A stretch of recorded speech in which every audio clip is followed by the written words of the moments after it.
Welcome you all here for today's space conference with a main focus on startups. To start with, I would like to invite Mr. Sanjay Neekanti, CEO, Dhruva Space Private Limited, India. Sanjay was a part of team that built India's first student nano satellite project, along with India's first private satellite. He has a rich experience of working with startups and mid-sized business building products and services in the area of small satellites, SATCOM technologies, sensors, and connected devices. I would like to request him to please come on stage and give the welcome address and opening address. Mr. Sanjay.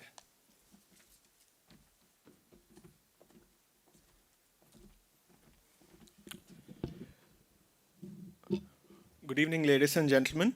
Let me extend a warm welcome to the session on infinite opportunities in space. India is well known for its space program around the world. The Indian PSLV has launched more than 340 satellites coming from over 34 countries. We created the world record for successful deployment of over 104 satellites on the PSLV C-37 mission. We operate about 50 satellites targeting more than 250 space-based applications on Earth. I call this decade the decade of space exploration. It is estimated that over 30,000 satellites will be launched in this decade. Humans will be going back to the moon. More interplanetary missions are taking shape, which include landing on asteroids, mining space resources, etc. Private manned spaceflight is now a reality, thanks to the work carried out by Virgin Orbit, Blue Origin, and SpaceX. Today, I'm very glad to be a part of this august audience, which includes members from ISRO, international space community, and most importantly, the industry and startups from the Indian space ecosystem. ISRO, over the last 4 decades, has nurtured over 400 companies to support the requirements of the Indian space program. These companies build components, subsystems, and are now graduating towards providing full systems or missions for the Indian space program. While national and international space programs are at this unprecedented growth trajectory, it presents several opportunities within India and also outside of India. Let me touch upon a few of them.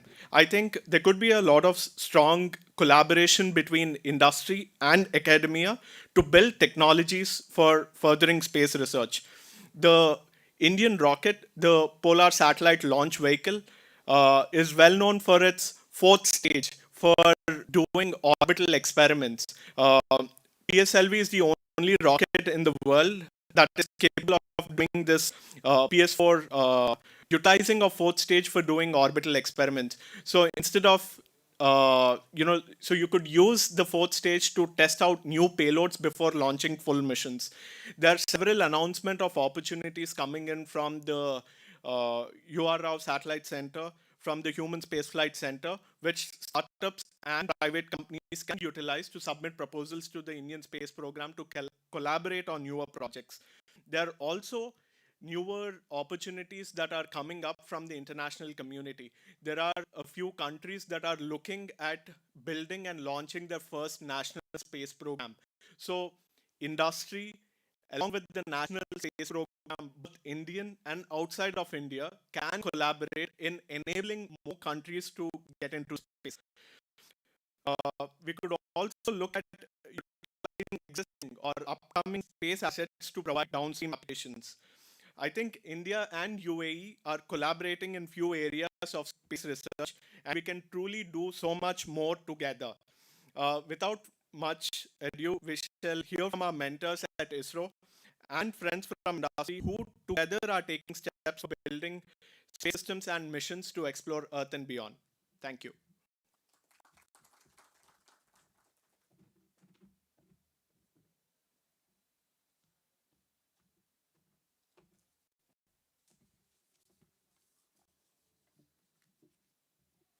Thank you so much, Sanjay. Now, it's my honor to invite Dr. Sam, Initial System Unit. Dr. Sam is responsible for the design and development of inertial for launch vehicles and space programs of ISRO. Please.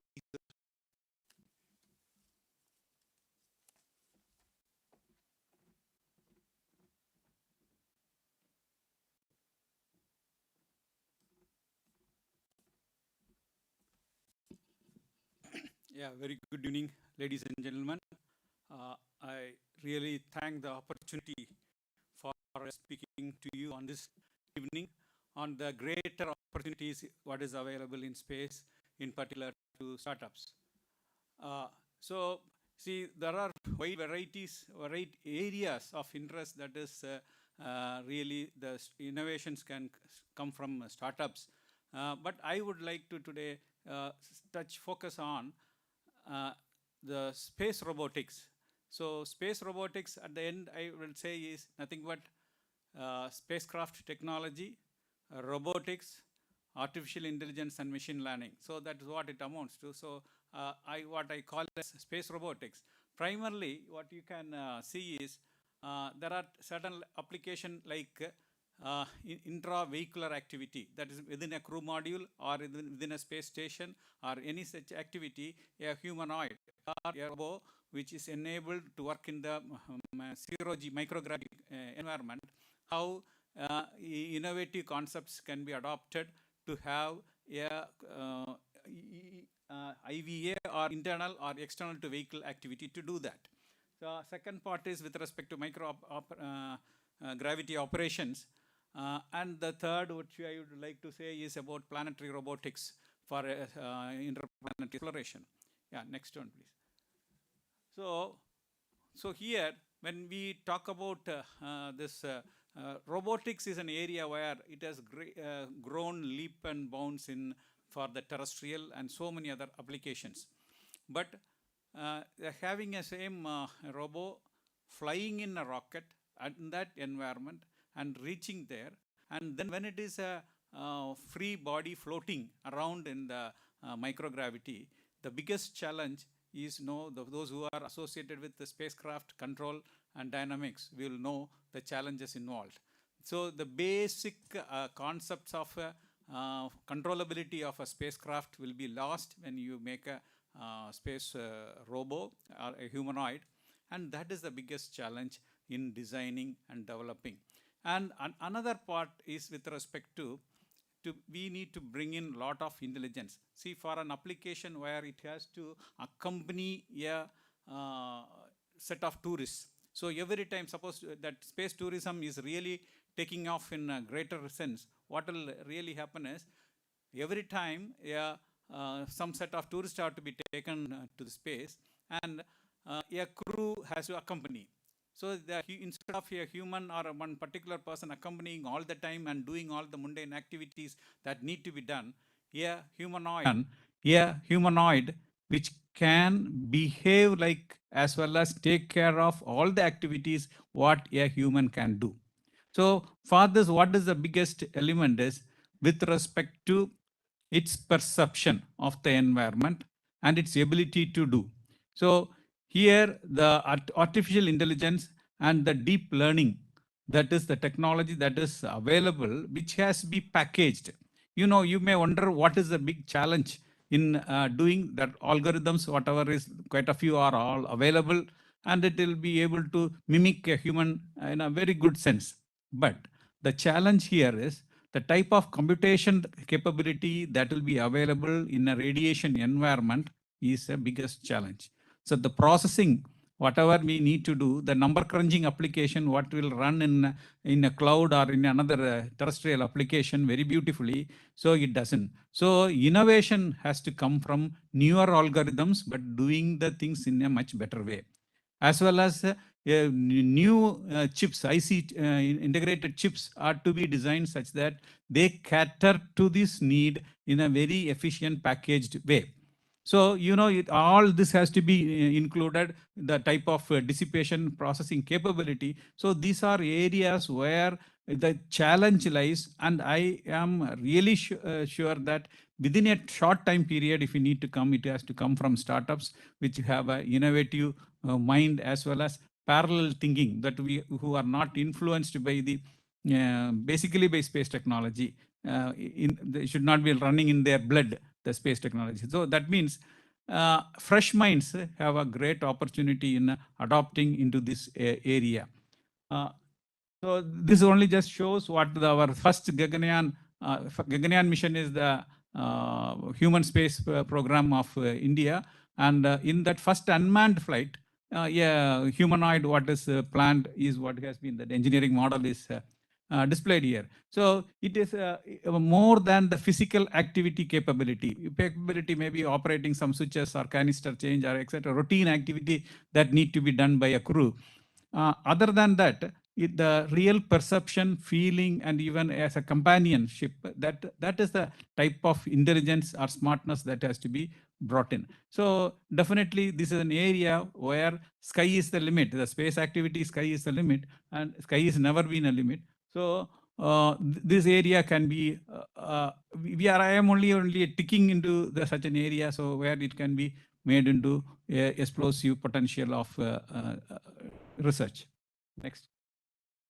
Then another very interesting thing nowadays, for communication, newer LEO constellations are coming up. That means there is a huge number of satellites. So huge number of satellites means huge number of debris, and already the debris is a major issue. So I think there is a paradigm shift had to be. This disruptive technology has to be handled in a disruptive technology with respect to debris management and management of these big constellations. So here what we have, what we conceived is with respect to on-orbit operations. See, on-orbit operations can be for servicing or recovery or even managing the whole show in there. See, here there's a huge commercial potential, because tomorrow, whether we like it or not, we need to have a very active policy as well as technology to debris management in a cost-effective manner. So the type of number of constellation, number of spacecraft that are going in. So if one or two failures are there, so the current method is you make high reliable components, so that as well as you put into a lot of redundancy. So what happens is the complication as well as the cost goes up. So that is the typical state. Whereas on COTS component, and you want to make the turnaround faster and faster, then what happens is, and to make the cost less, you have to experiment with the COTS components, as well as that radiation tolerance ought to be via media approach has to be adopted. Innovative approach has to be adopted such that they survive. So in the remote chance of that survival, you cannot allow them to be in the space. That is, they don't do the functionality. That is the first part. Second part is they themselves become a debris and really hamper the activities. So there is an active debris management plus servicing. That is the type of operations I will, the concepts, something I will mention. And even on-orbit assembly of telescope or very huge structures which cannot be done, which can be done through using this. So what all this? They are basically small, smart spacecrafts. What you see on the top is maybe it will have some arms, etc. But intelligence, that is a prime area. So what here we are trying to say is, in a constellation, see, with the type of components and the type of devices as well as type of sensors, etc., you can have a mother vehicle which will have all the potential, which is the higher end, etc. Whereas another daughter ship, which should be capable of approaching each satellite and then trying to do whether recover or do some fixing certain operations, etc. It should be able to take care of not only cooperating targets, non-cooperative targets also, it should be capable of doing. So that small satellite, whether it is tethered to the mothership or it is allowed to. So what are the bigger challenges in that? See, very fine self-sustaining propulsion system need to be there. And another is with respect to that high actuators, as I told earlier, when it is trying to handle another object in orbit, the type of reaction forces are huge. So the type of control moments, what is available, etc. So those who are associated with the control dynamics of spacecraft will know the type of actuators and the demand for such a thing. So all such a part has to be written. Then real-time decisions it should be able to take and do. So the smartness or the artificial intelligence comes in. So these all to be packaged in, say, like a 10 kg or 15 kg or 20 kg sort of a small satellite with the tools or the arms or etc. to handle the demand what they do. Now we see, we just propose like, suppose you imagine a orbit return vehicle. It takes 150 kg of satellite, which is as going to as a replacement. It goes, replaces, and brings back the other one. So that is a type of plan. If it is in place, then what happens is the biggest element is the cost. The cost, if we are able to do this in a very cost-effective manner, this will be the very powerful for handling the debris as well as the on-orbit operations, which is going to be a highly demanding requirement in the days to come. So, so therefore, say this orbit return vehicle, the bigger like wings, whatever is there, that has to be taken to the orbit. So that means some propulsion modules which need to be there where really I just conceive where startups what they can do, they straight away not building a big launch vehicle, etc. Some propulsion modules which can be configured for, and especially with green propellant, semi-cryo with methane, that sort of approach where a startup concentrates on and achieve a engine, and it is up to others to configure with our group of other people to configure with the or etc. and configure into a vehicle. That should be so. That sort of very fast turnaround engines which should be able to make, which will also fit into the orbit return vehicle. At the same time, a cluster of things can be at the down where it can be used as can go, as well as it can be recovered, that technology. So these are some of the areas when you are trying to reach the space at a very frequent, shorter notice and achieve the certain things in orbit with ease compared to what we have been doing today. So now once you have reached, see what the concept here is. Yes, a small satellite of some 10 or 15 kg with arms or other tools that is attached to it.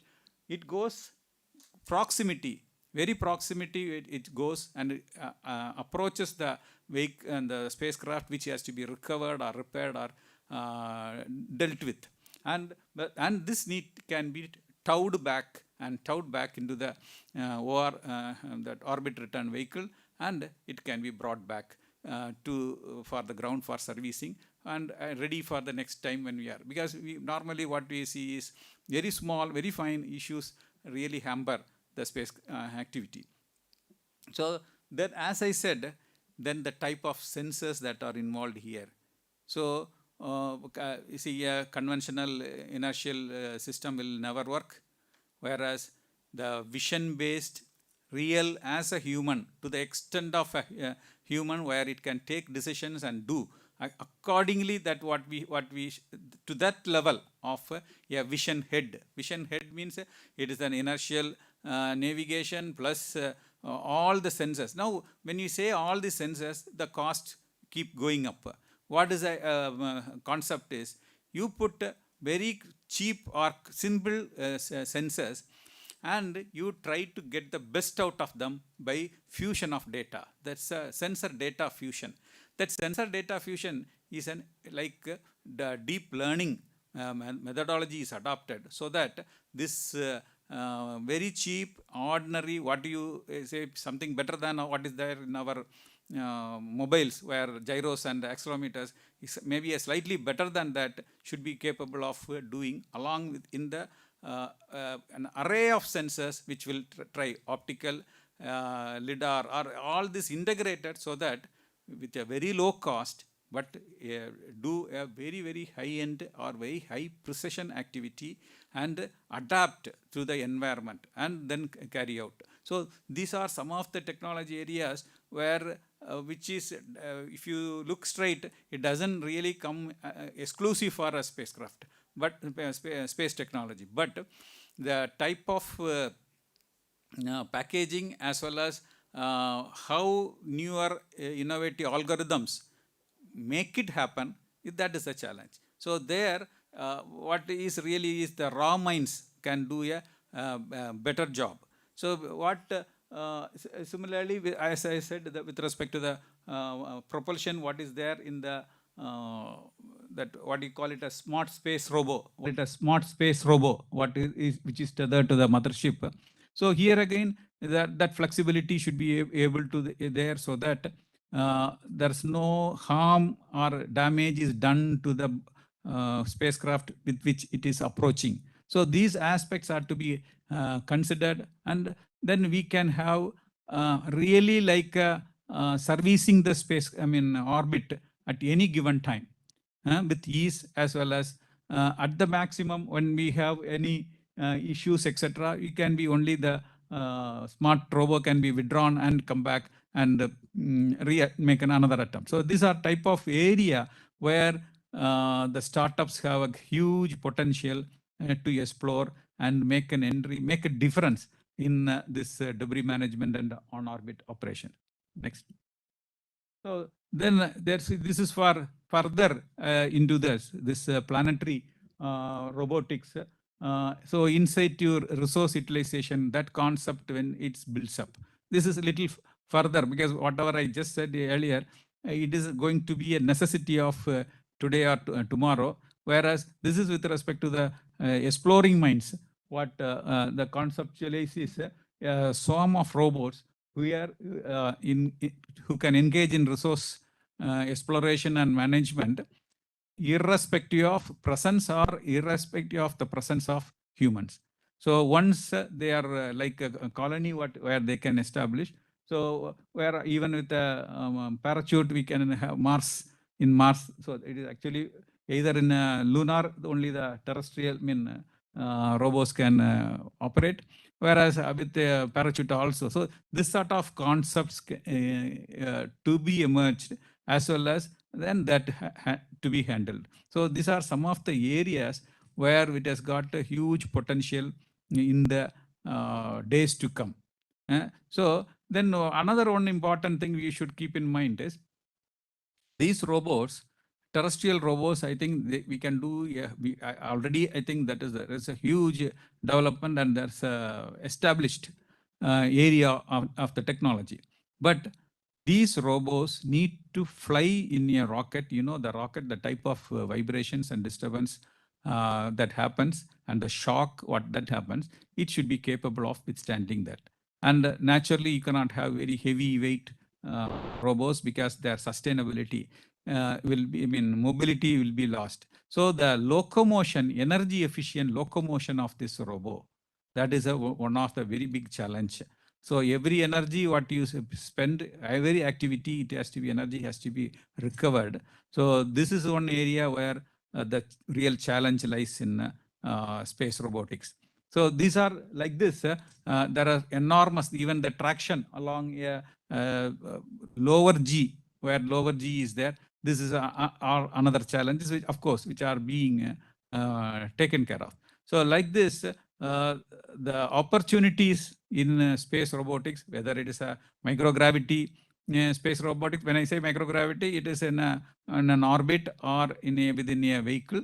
Whereas when you land on a lunar or a Mars surface, that's a planetary robotics. So these two areas, I thought I will make just a mention, so that you can get a feel of what all the technologies that are associated with respect to the sensors or the AA and ML and the type of electronics chips or etc., and how smart chips can be developed and smart algorithms can be developed, and we can make this happen with lesser cost and with the lesser turnaround time. So as in a space, I think infinite opportunities, we can go identify. There are so many areas which you people will be also be panel will be discussing.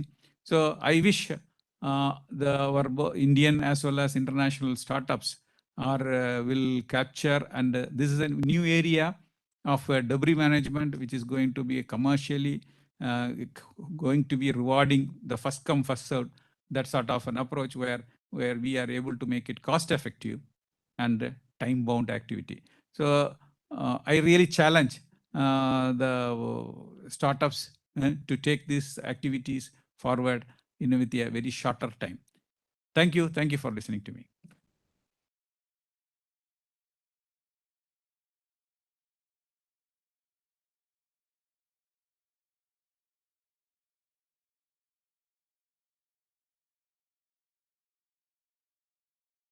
Thank you so much, Dr. Sam. Now, I would like to invite Dr. Unikrishan Nair, Director, Human Space Flight Center, ISRO, to give a special address.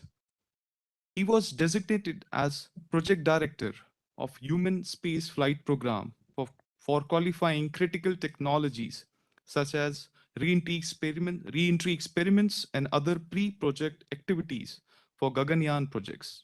After this, he was designated as Director of the newly formed Human Space Flight Center. Dr. Nair, please.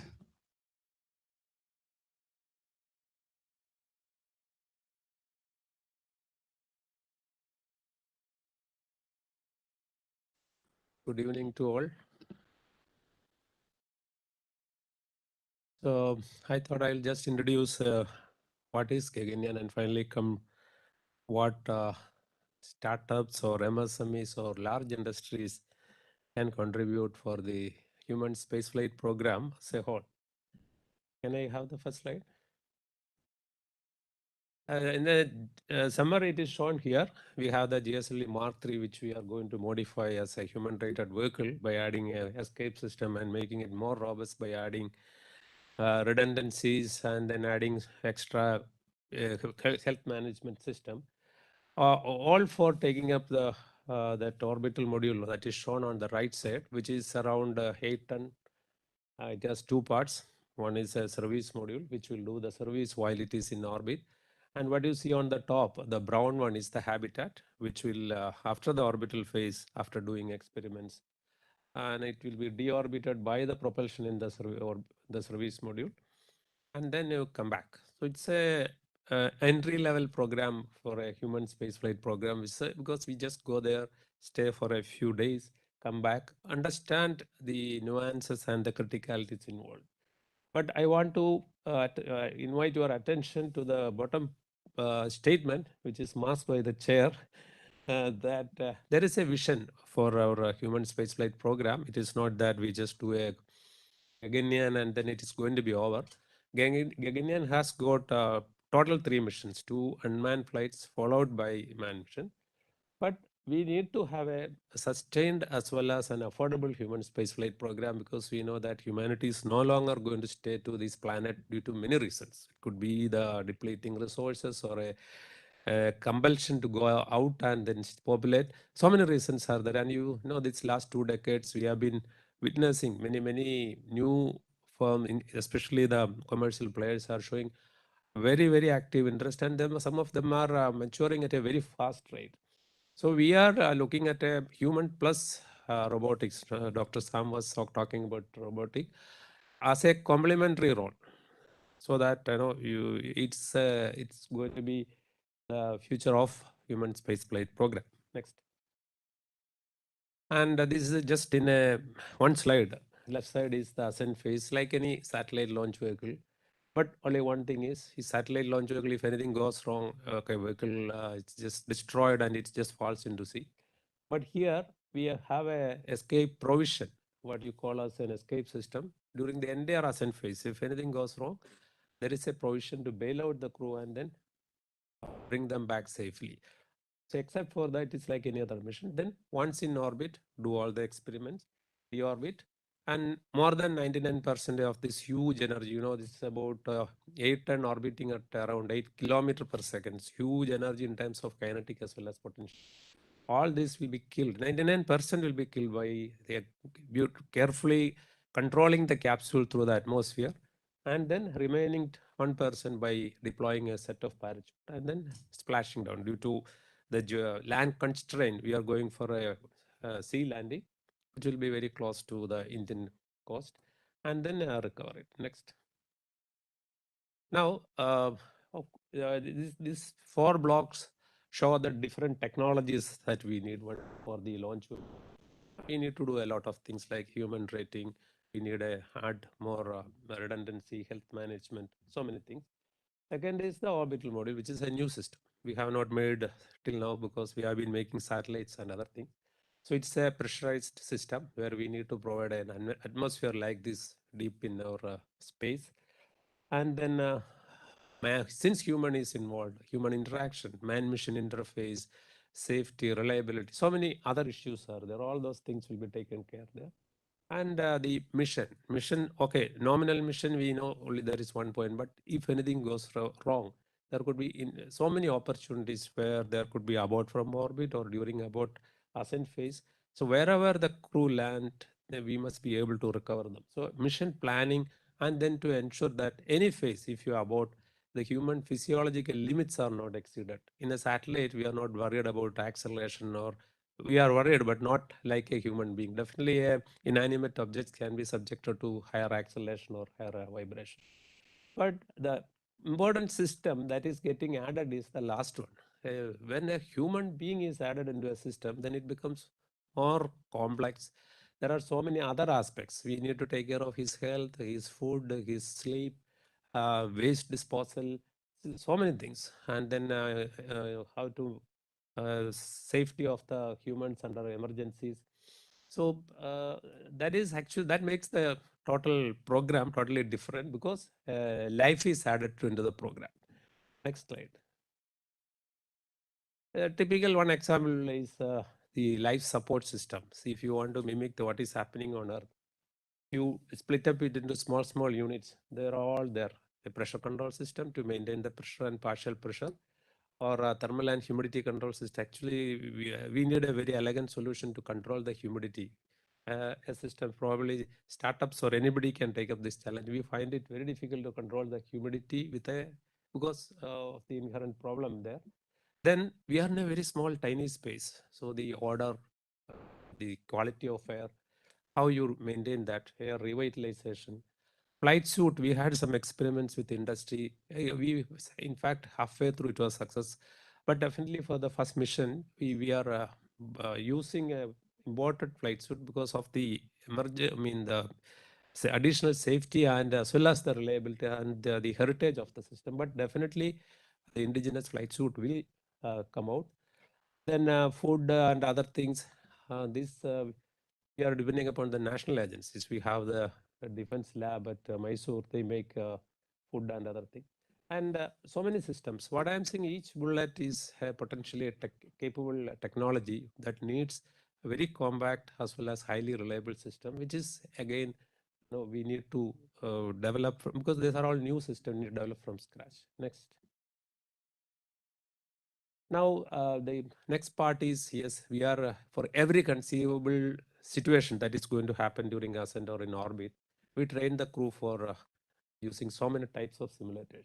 And we wanted to use virtual reality in a very large scale because that can simulate so many situations, and it can create an environment where crew can feel as if they are going up and there are different simulators. This also, ideally, we wanted to just write down the requirements and give it to industry and get it back instead of we making it.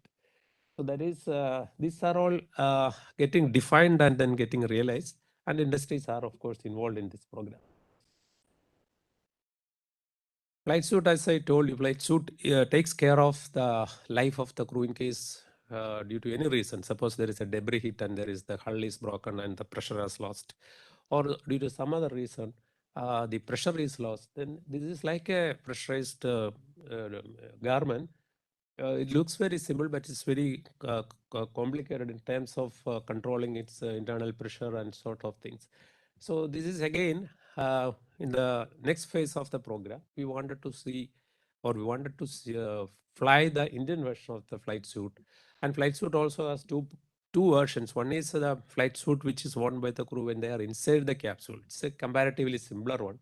But if you step out and do the extra vehicular activities, when you talk about a flight suit or a space suit, which is more complex. It has got its own propulsion, its own umbilical cord connecting of the radiation. So it has got additional layers, additional functions, and it is more complex, which we have not yet started. Next. Yes, I skipped this slide because Dr. Sam has detailed on this, but I just want to say that we are going to fly this in our first unmanned flight. This is again a stepping stone for robotics. We are going to gather data and what robotics can do, what is the role, all those things will be defined.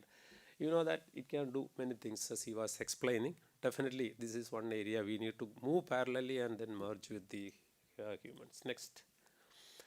And then on the material manufacturing side also there are so many challenges because we follow conventional manufacturing route, but certain areas like certain manufacturing methods have got its inherent advantage. Like say for example friction stir welding. We do friction stir welding for some structure, but if you want to make a complicated structure like that, right now even industries are not fully equipped for making such large scale structure. Obviously, I don't want to tell the advantages of such things. EB welding. EB welding is, in fact, we think of making the structure out of EB welding because the internal structure is fully pressurized one. But the capability of EB welding in the industry itself is of the order of, say, 1 meter or 2 meter class. But we are looking for a higher capacity. And there are escape motors which are of 800 class or that class. And obviously, a flow forming hardware will be better in terms of its grain and other things. And then we need to introduce, right now we make it out of welded construction. And along with that, there are special materials. For example, it's the viewport. It is a special glass, fused silica glass, which has to withstand the rigors of re-entry and the pressure. And it is not just not available. It need not be glass. We can always go for some polymeric material. And that is again one challenge. If you have it, we can fly it. Next. I don't want to tell, generally the philosophy in ISRO is go for collaboration, and especially this slide shows that we do in-house development where we don't get it from either national or international source. And the industries are very actively participating in this. A national collaboration with the many labs and other establishments. Of course, we have international collaboration. Half a dozen international collaboration is also there for some critical systems. Next. And this just one slide.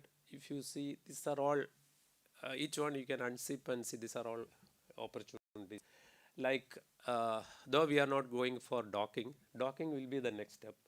And then space toilets, very simple thing, but how to collect human waste, solid and liquid, and then keep the cabin very compact, clean. This is really, it's for a space toilet is for a space station type of structure.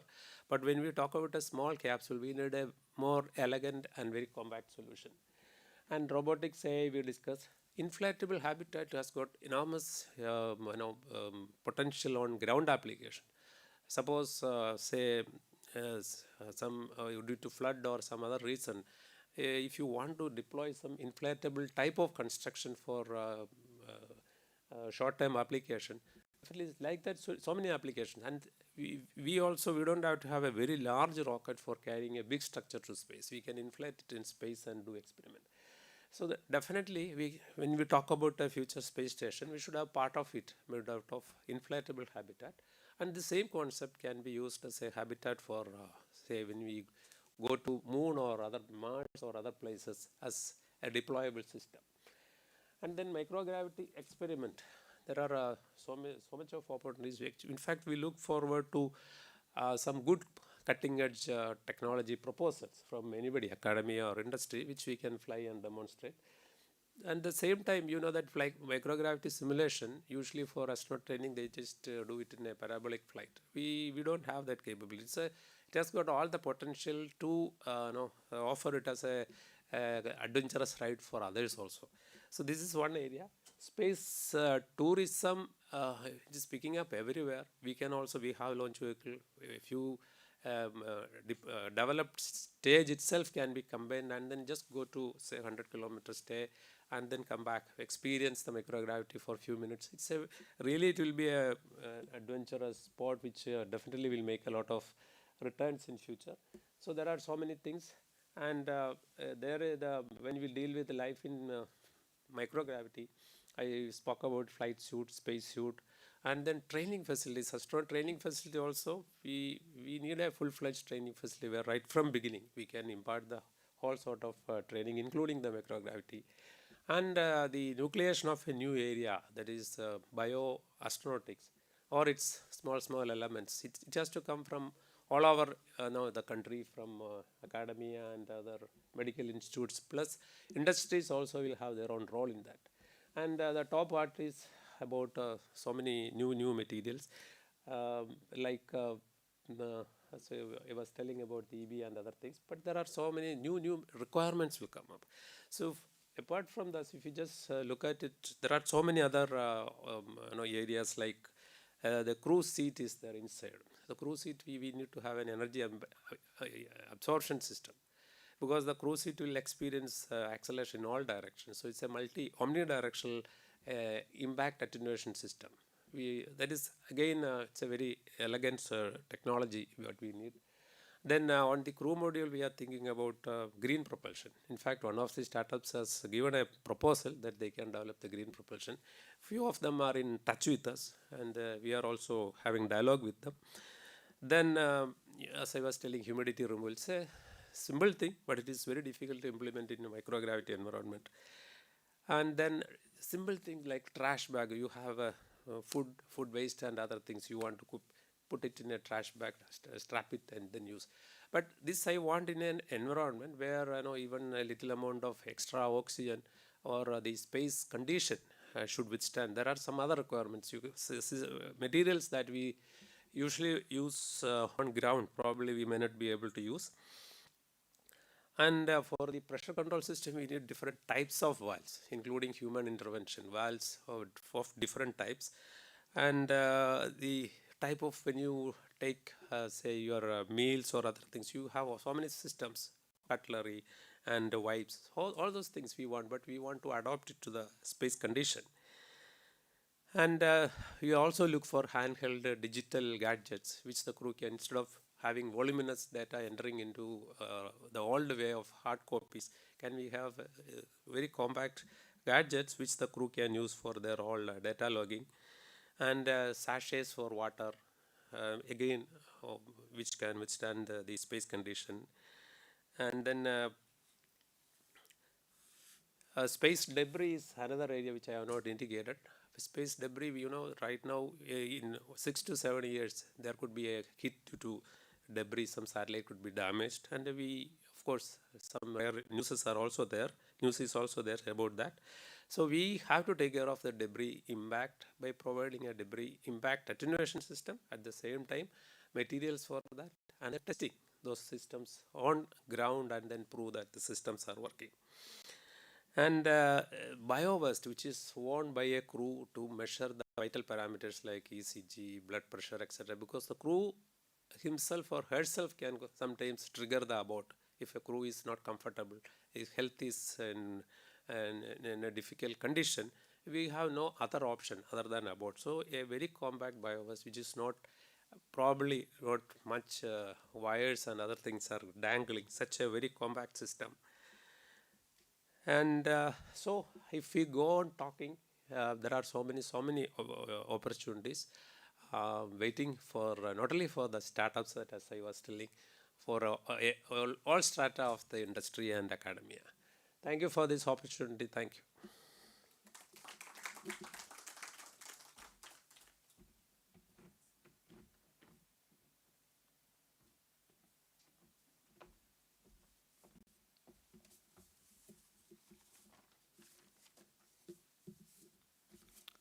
Thank you, Dr. Nair. Moving ahead, it's time for panel discussion.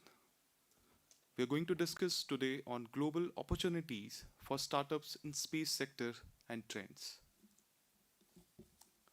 I'm happy to introduce our esteemed panelist, who joined us today, either physically or virtually. I would like to invite our first panelist, Dr. Somnath, Director, Vikram Sarabhai Space Center, ISRO. With a strong background in design, development, and management of launch vehicle systems, Dr. Somnath is presently serving as Chairman of the Management Councils of Launch Vehicle Programs and Gaganyaan, the human spaceflight program of ISRO. I would request Dr. Somnath to please join us on stage.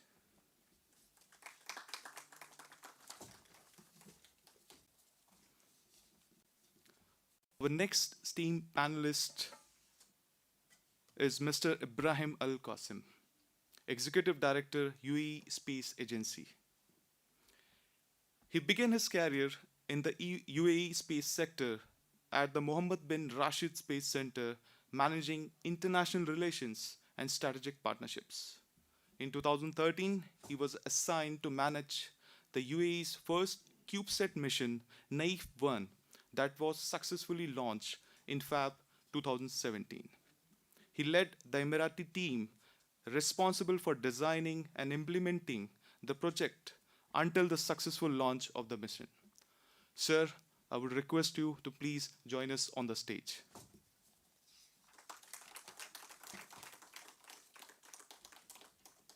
Our next panelist is Mr. Rohan M. Ganpati, CEO and CTO, Bellatrix Aerospace India. He is an aeronautical engineer and his areas of work include electric propulsion, rocket propulsion, and space system engineering. He was also featured under Forbes 30 Under 30 list for India and Asia in 2018. I request Mr. Rohan to please join us on stage.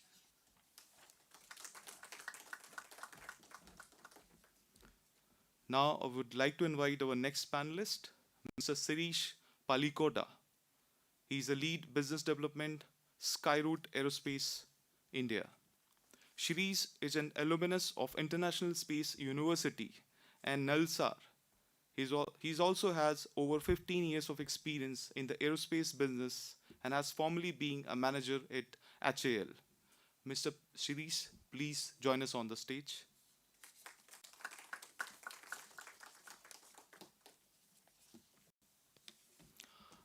These are the panelists who join us as in physical. Now, I would like to introduce and invite our panelists who joined us virtually. The first one is Mr. Anirudh Sharma, who is a co-founder and CEO of Digantra. Prior to launching Digantra, Anirudh co-founded and led his university student satellites team, where he developed satellite ground stations and gained hands-on experience designing space systems. He has more than 3 years of leadership experience overseeing space initiatives.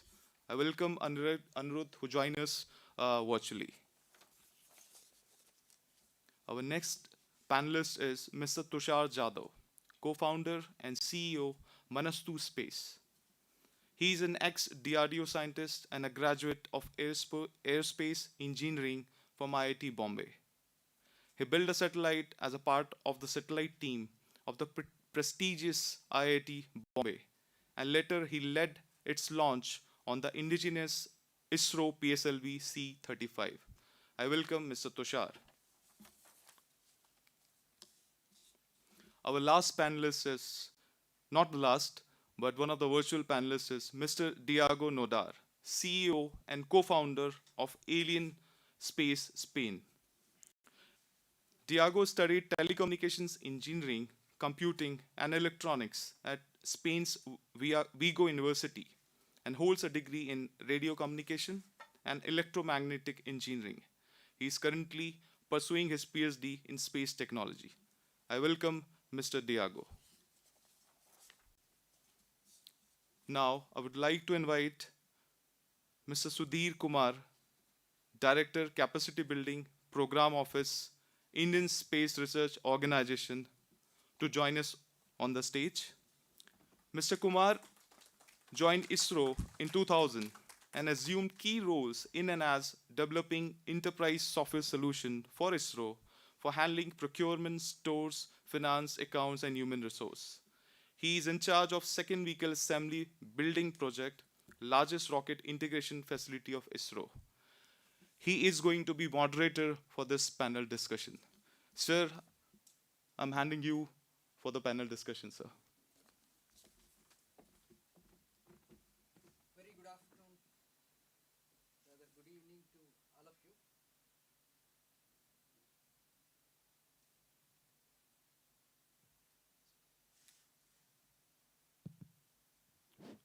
Good evening. I'm fortunate, and let me express my gratitude to Vicky for inviting me to moderate this session. I'm very happy amongst the very elite people like Somnath sir and my young entrepreneurs on the right hand side and able space administrators on the left hand side. Let me pray God that I should do justice to the session. Of course, startups is the buzzword of the decade, I should say. And ultimately, the space, especially where deep tech technologies are involved, is only the way, the innovation that brings the competency, and there is only the way startups are only the means to bring out that such kind of innovations, especially in the space technology. Amazing, yesterday you have seen the Astrom supplementing the fiber optic connectivity to the rural areas in an amazing way. And many more startups, they're doing wonderful jobs, especially Digantara, such kind of things. I had a very personal interaction with them. They're doing amazing job, especially in the space debris, where we expect normally the high-tech industries or corporates can only do. Of course, I need not to tell about the other startups, very spacefaring startups like Agnikul, Skyroot, Ballatrix, on the other right-hand side, Dhruva, so many people. In India especially, they're doing the jobs amazingly. Of course, they're getting the mentorship from ISRO, directly or indirectly. And Mr. Somnath was staunch promoter and mentor for the startups right from the beginning. I think I am very fortunate at the last moment, in spite of his other schedules, he has accepted to be in the panel. I would be very grateful to you, sir. And at the same time, Mr. Ibrahim, who at the last moment, because we could not get the right speaker from UAE Space Agency, I'm very thankful to you for joining us and confirming to us at least on the day of the conference, in spite of your busy schedules. I also thank Rohan, Sireesh, and other guys who is virtually meeting to address, rather to attend to this panel discussion. To start with, I'll just give a brief introduction, even though the Indian space is one amongst the leading space startup promoters and emerging space startup countries. Almost the space, as you are talking about, and everybody quotes the figures, the Bryce report and Space Foundation report, is going to be 1 trillion economy, US dollar economy, in the decade to come. And at present, 350 billion. These are all the figures everybody talking about. But with the startups and private sector now contributing even more significantly towards the technological development, what was previously considered a strategic space for the government alone. So that is the move now it is taking a shape. And the space technology has contributed to the development of many impacts spin-offs, including the advances in the green propulsion, green energy, high-speed communication, tracking pollution zones such as oil spills, etc. This is one area, even governments and many private sector industries and so many institutions, they are looking for exclusive startup support, because they can give the affordable solutions with a short span of time without much going into the technical aspects. And with the available innovative and technology that is available in their pockets, they will rise to the occasion and meet. This is what my personal experience. Even in fact, I've been talking to the several state governments. When they want something, they prefer to go to startups rather than coming to the national space agencies, because the service levels are quite short term and satisfactory. So to this panel, I'm just putting it across some of the questions. Probably I can each and every person can spend some time. The couple of questions always the new space startups, emerging startups have in their mind is why they have chosen this field. Some of the people they are choosing the rocket launchers. Some of the people are choosing the satellite building. Some of the people applications. In the applications also, some of the people in navigation, communication, and earth observation in disasters management. How they are managing the mentorship, especially probably I think these guys who are already burned their fingers and soiled their hands, give a handful thought process or handful suggestions to the emerging startups so that emerging startups can reinvent the wheel. They need not have to spend much time on that one. And what is the message that early entrants they wanted to give either in incubation support or funding, etc., what their experiences could be, and how what is required to attract the venture capitalists. This is very important. Some of the people, venture capitalists, they always go for whether this particular technology is gives me a definite revenue or is it sustainable. Such kind of things they do depend on the support from the space agencies, where how they such kind of deep space startups how they are able to manage the venture capitalists and how confident they are to achieve their goals and the sustained business. Because startups, the moment comes, it may not be true for all the startups. They say that they start the business and they show something and they sell away. This is what the normal business startups they call it as. But deep tech startups, how different they are from the commercial startups and how they wanted to take their business forward in a sustainable way. And what are all the initial hurdles and what they expect from the entire ecosystem. The entire ecosystem may be the corporates, the space agencies, the stakeholders, the users. So what they expect. Probably I think these are, rather than asking each and every person the question, I leave these all the topics to the each and every one. I request all the panelists to spend some time on this one and their perspective can be told. Before going to that one, I request Ramna sir to just give opening remarks or his perspective, especially how space startup do have opportunities in India in general, rather in the world, the entire global economy in general and India in particular. Thank you. Thank you, Sudhir.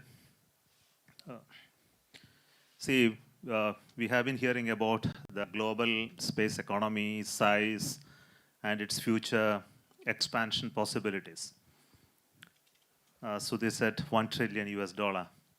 First thing, I think all of us who in this business do really understand where the spread is, how the spread is. It contains maybe 3 domains. One, of course, is the launch vehicles, which actually the instrument for putting a spacecraft up in the space, with the orbit. Then the spacecraft itself, which actually does the service. But from the spacecraft, we get quite a bit of data, and that is used in the downline to convert into applications and delivery of whatever results that we are talking about.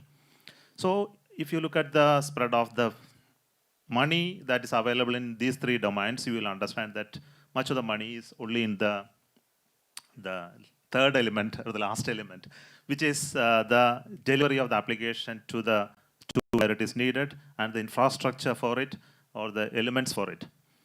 And the second, the distribution of the money is in the spacecraft building, operating, and the last is, or the smallest amount of money is in the launch vehicle building and operating it. And if you also look at the amount of innovation or possibilities that can really transform the sector, also if you look at, we will find that the least is in the launch vehicle, and the next higher is in the spacecraft building, and the highest of innovation possibilities are in the application development and delivery. What does it mean? I would like you to focus on this before we really understand and plunge into a certain domain, and then take up an innovation or a startup type of activity in this, is that the real part-breaking things can be done in making use of the available services from space into a delivery of an application. And if you can really innovate on that, then large amount of work can be done and it can generate quite a bit of income or in terms of business. And vice versa when you go to launch vehicle. Why I say this, if you really look at very critically the launch vehicle evolution last, say, 50 years, nothing but much has not changed. No, the launch vehicle remained the same launch vehicle, rockets remain the same. The propulsion system has not really undergone a drastic change in the many years. The chemical rocket propulsion remained mostly chemical rocket propulsion. The materials that went into the rocket remained more or less the same. The only thing that we recently saw was the vertical landing of a conventional expendable launch vehicle that has really transformed the whole business segment in terms of its cost effectiveness. That's the only transformative idea that I could see in the last many years. Otherwise, it was simply re-engineering one or making it in another shape, really. But if you look at satellite, you will see the changes were very significant from last 50 years. Then it has changed in the microelectronics, size became compact, higher power, versatility in terms of observations, communication platform widened, the frequency operations changed. And again, in the application side, it has affected everyday life in a big way than what it started in 1960s. So now I will tell you where a startup should really look for. What is the role of a startup in terms of this space sector? Startup can do the following things. One, it can reinvent an existing technology to a different mode. It can repackage it in such a way that it can really cause a disruption in some domain. Another is it can bring out a unique, novel, new idea that can also change the perception of how things can be made or realized or applied. This is yet another area. And the third is bring about a value addition or value change in a given product which is currently in operation, and then really transform the market or create new applications. So in a startup, I will say you need to look at these three domains with this perspective in mind. If you miss this, and my warning to any startup is that you are likely to end up in a product that may not sustain for a long time. This is what I want to specifically warn a startup that you want to get into. Of course, startups have a big advantage because they are not molded in a model which we people are. Because when I advise you, when I comment on this, and I have already spent 35 years in an organization who has been developing space program, and I may not be always right. I believe that I may not be always right because it goes by the old saying that an elderly man says something that it is not possible, it is most unlikely that it is wrong. So, so with that point, I'm telling you need to take only with that type of pinch of salt. So even then, with the experience of me working with many of the startups, I do really see that very transformative ideas that they are able to bring about can really affect the space sector. Some of the examples where the startups in India has been really making mark is in terms of the spacecrafts and application domain, and specific technologies that how they can contribute to building these systems. For example, some of the work done by Dhruva Space. I think I have seen that their work has been really addressing these questions which I just mentioned. Where they are able to make an impact, that area they have very cautiously picked up. Out of all the gamut of things which you just now heard, as Sam said or Dr. Unikrishnan Nair said, they are all very involved domains. But looking at that technological strength that is available here, the type of mentorship that you are able to get, you need to identify what really you can make an impact and then plunge into it with heart and soul. Then really there is something that can be done. Building spacecrafts and launch vehicle is something that we were looking for from startups to in India specifically, because we have at least 3 of the companies in India are working on launch vehicles, small launch vehicles of course, and some of them are trying to build bigger spacecraft. These 2 domains are really the very challenging domains, I must tell you. Because of my experience in the space sector, I understand these are too multidisciplinary to start with. You need great amount of mentorship. Because it is not one technology that actually builds a launch vehicle. It's not propulsion alone. It is not structure alone. It is not control alone. but a marriage of many of these really build either a spacecraft or a launch vehicle. It takes quite a bit of time and effort and support of generations. We people in space sector, we normally talk about three important G's, as we have used in IAF also, gender, generations, and geography. Somehow I feel the space sector has been, has grown to this level because of the merger of three G's in a way. It cannot be done easily by one generation of people with one close-knit group. It is impossible. It has a wide ramification with regard to the collecting knowledge and retaining knowledge in a group of people for a very long time. I think this is the crux of the problem. Maybe I will talk about it quite a little later when we talk of specific topics. So I'll stop at this moment for other panelists to address. May I request Rohan to start the discussion in the lines what I have requested for.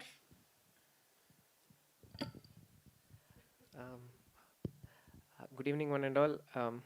Thank you, sir, for the introduction. Somnath, sir, you've been mentoring us since we were just out of college, college students, and I think it's been 7-8 years since you've been mentoring us. But as he said, when you also touching upon the points which Sudhir sir mentioned, when you think of doing business in space, we have to be very careful on what topic or what specialization you choose, because everything is so involved, and it is something which you also study. Aerospace engineering is just a name, but what you study is an amalgamation of all subjects put together. So when you try to build a product or something in space, one technology, to specialize in one technology itself will take a lot of time. So organization, yes, you can start different verticals and do it, but when you think of business, putting multiple things in one basket or every egg in one basket will be disastrous to the company, which something older startups in India like us learned through, during the course of our existence. And also, venture capitalism is important because to develop anything in space, it's a cash cow. Before it turns into a cash cow, it's a black hole for money, because it takes a lot of money and time to develop. The gestation period for technology is so high that before you come up with something which you can sell, a lot of investment would have gone. So to make business sense out of it, to convincing the venture capital community out there, a lot of exercise has to be done. And most importantly, mentorship is one role which you can't miss out. Even yesterday I was, I think, touching upon this topic. Something you build goes to space, and if it fails, it fails. You can't go up there to service or repair it, right? So that's where support or mentorship from ISRO is very important. What we can learn from mentorship is this, where they can easily predict with their experience that where what can fail or what can go wrong. You might come up with disruptive or path-breaking tech, but still you will not have the answer to tell where what could go wrong. So that's where experience comes, and that is something we have been completely mentored by ISRO. Those are the points which I would like to touch. And at the end, when you are building something in space, you have to ensure that the end use is always on the ground, and how do you marry it both? So if you just say I'm building a spacecraft which goes to Mars, it doesn't make business sense for you as well, and not for people on the ground. So if you are an upstream company, you have to ensure that what you do for upstream is always connected to the downstream and vice versa. So I'll just end with that, sir. And Thank you, Rohan. Thank you, Rohan. Shall I go to Sireesha, because this is one space tech startup, probably in the very advanced stage of qualifying the systems. Probably I can just request you to focus on what are the technology challenges that you have faced, and what is your expectations. First of all, good evening for the introduction, sir. I representing Beirut here. So regarding the questions, like what sir has put in front of us. So have started this startup. Like if we look into Skyroot, both the founders are ex-ISRO. Eventually, looking into the market in 2015 and 2016, there is a huge development happening towards this small satellite, and also the lapse or the gap in having these satellites launched into the space. They found an opportunity, and that is how the Skyroot has started. uh, yeah, as Sir mentioned, like out of the 350 billion, if we look into the share of the launch vehicle market, it is quite small. It is like so hardly 1.5% to 2. But without having these launch vehicles, cannot really establish the other revenue. So this becomes quite an integral and very essential factor of establishing the rest of the revenue. And for that, if we look into the future, more and more small satellites being launched. As per the Euroconsult, like we have 23,000 satellites would be launched by the next decade.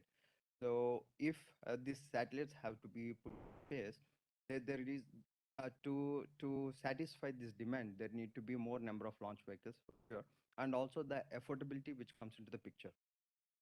That is where the whole innovation, especially in the Skyroot, has started.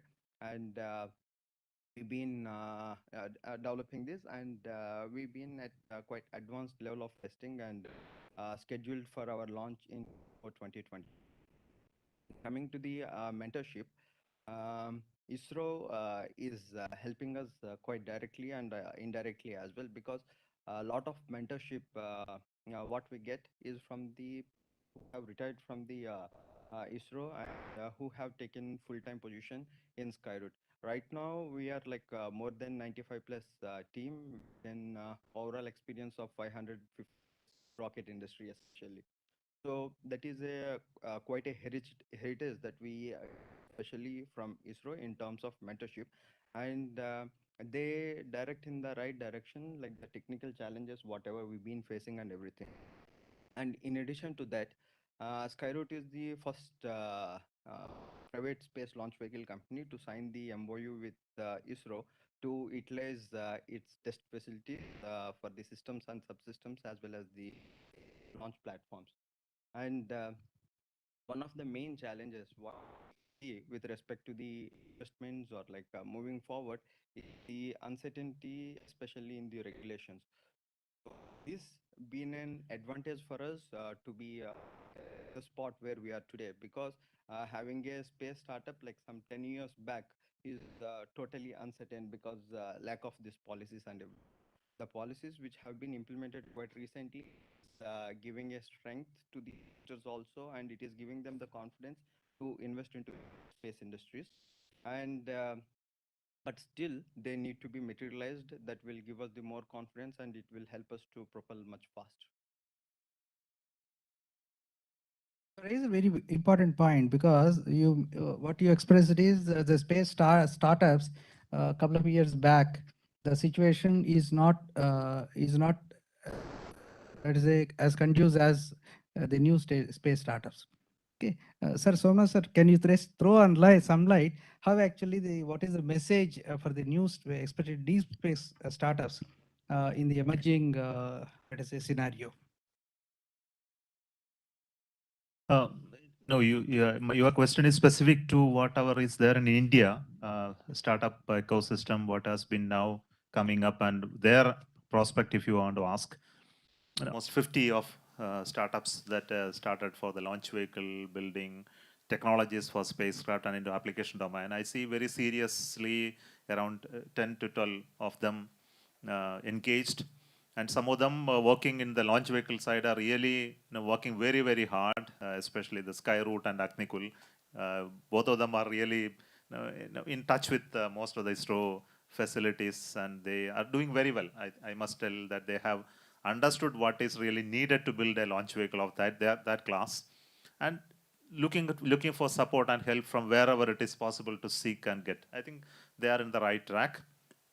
So that's about the design part of the launch vehicle and qualifying the launch vehicle. But what we need to understand a little more deeper, which I have not understood, is about the business market of these launch vehicles and how it's going to be positioned with regard to the opportunities that are available for these launch vehicles in India as well as outside. And this I need to understand a little better, because as a startup, as an industry, they would have really done the groundwork to understand how it's going to evolve in the due course of time. The second point is on the technology side, startups which are working. I think many of them are working. Rohan is one of them who is working on electric propulsion area and also on green propellants. Both this company is working, and both are very niche areas. I must tell you, for spacecrafts, especially the small satellites building that's happening in numbers now in the industry. They are looking for subsystems that can really feed to spacecraft building. Like Dhruva working on solar panels, assemblies, and electric propulsion for the attitude sensing and sensors, power systems, structural elements, antenna deployment mechanisms, no, or even separation mechanisms. And these are very niche areas which will actually feed to another set of companies who actually want to integrate and then build systems. They can be feeder industries, which really help the whole ecosystem to grow. So some of the industries are working in this direction, and really they will have an opportunity in the emerging market.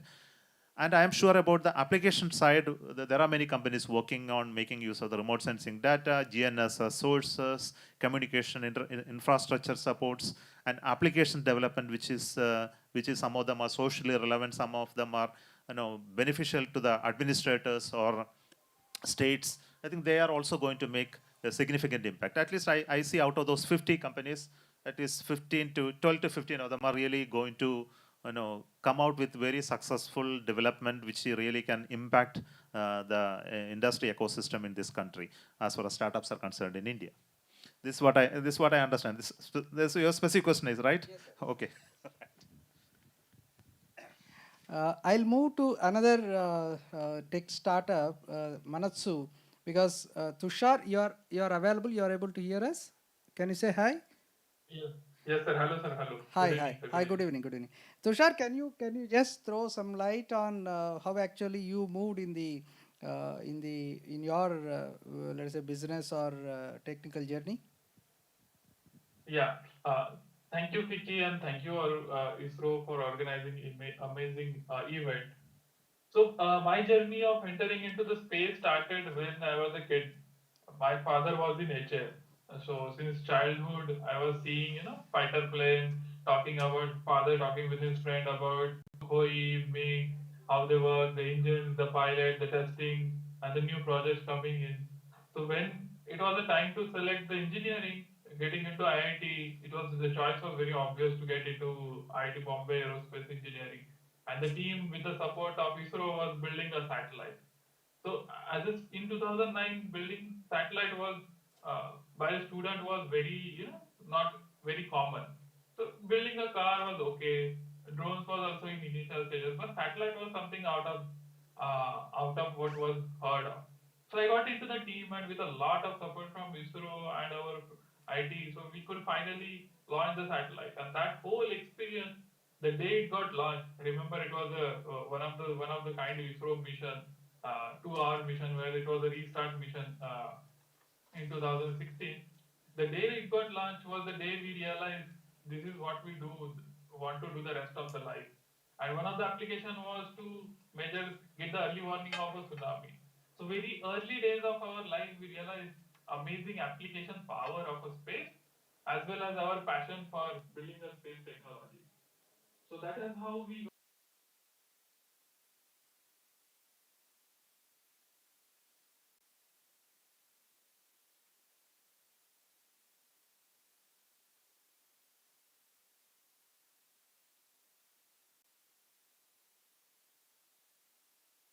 scientists as well as the current scientists who have been helping us has been a phenomenal. And the new entrant, the simple message for someone who is venturing into the space is don't get into the space unless you really, really want to get into. If you want to get into do some as widely as someone wants to breathe, then till that point don't get into, because it's going to be really hard. The chances of you getting another chance is comparatively short. So unless you're very sure or you're really passionate about it, then get into. And try to get the, as an engineer, it's very easy to get stuck into the technology and the product. What we forget and what we miss significantly is the business, sustainable business. And so Somnath sir rightly pointed out, what is the role of the business in the process? It's easy, technology building is actually only one part of it. So first, from the day one or from the day zero, we need to take care of the business part of it and invest more. And we are also doing it regularly, developing our capabilities to do the business more. And that is very essential to attract the venture capitalists. At the end of the day, the business is done to make a money. So is the venture capitalist.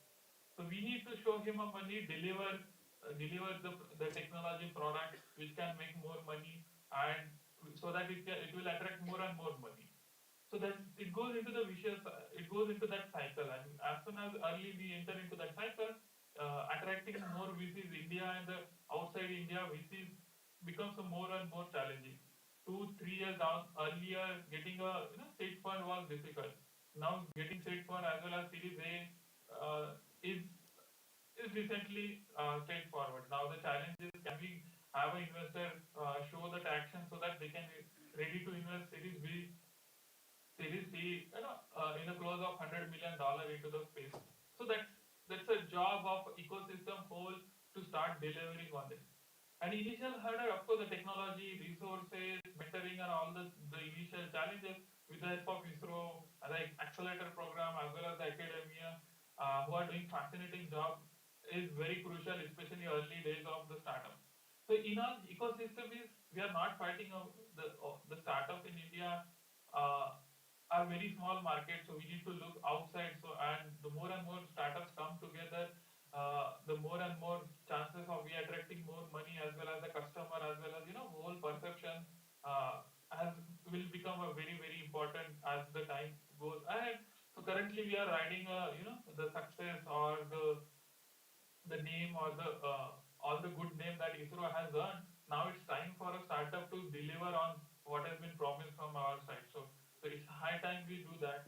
And so the very simple part, one, we discuss about downstream, we discuss about upstream. One thing that we did not discuss about is the power of spin-offs. The power of spin-offs from the space technologies are very immense. The computers, the processors, the sensors, a lot of communication technologies has evolved from the space and defense sector. So we need to add those technology also as a part of the space business overall and move forward. So in all, it's very exciting time. We need to come together, work together to achieve and start delivering as soon as possible. Create a sustainable business out of it rather than just a business which is looking to raise money, and continue, as Sudhir sir was mentioning, not just to sell a company and to make few $1 million, to build the empire out of it. That's the vision, and that's what we also looking to do at Manas to Space. Thank you. Thank you, Tushar. I think you brought very important points. One is seriousness, especially space startups. They're not business startups. They're space startups. You should have very seriousness and deep thinking before actually you're jumping into the well. That is one important thing.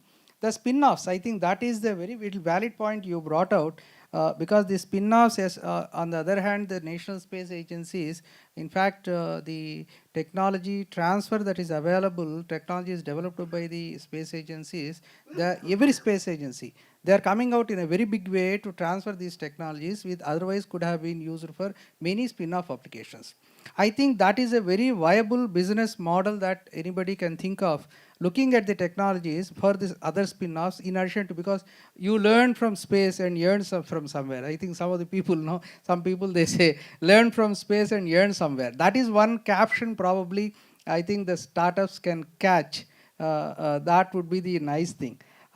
Before we go to the the Anirudh, I just wanted to have a feel of Mr. Ibrahim, having listened to the some successful startups. What you feel that some of the models or some of the ideas that you can pick up so that you can advise the UAE startups and other startups across the world. Thank you, Sudhir. Well, first off, I'd like to thank ISRO for the opportunity. Thank you for inviting me. I know I wasn't your first choice, but I promised to make it worthwhile. So just to give you context, I'd like to start off talking about the UAE's, the beginning of the UAE space program, just to give it a little bit of a background, and then move on and actually loop back to some of the excellent points that were brought up here on the panel by my colleagues.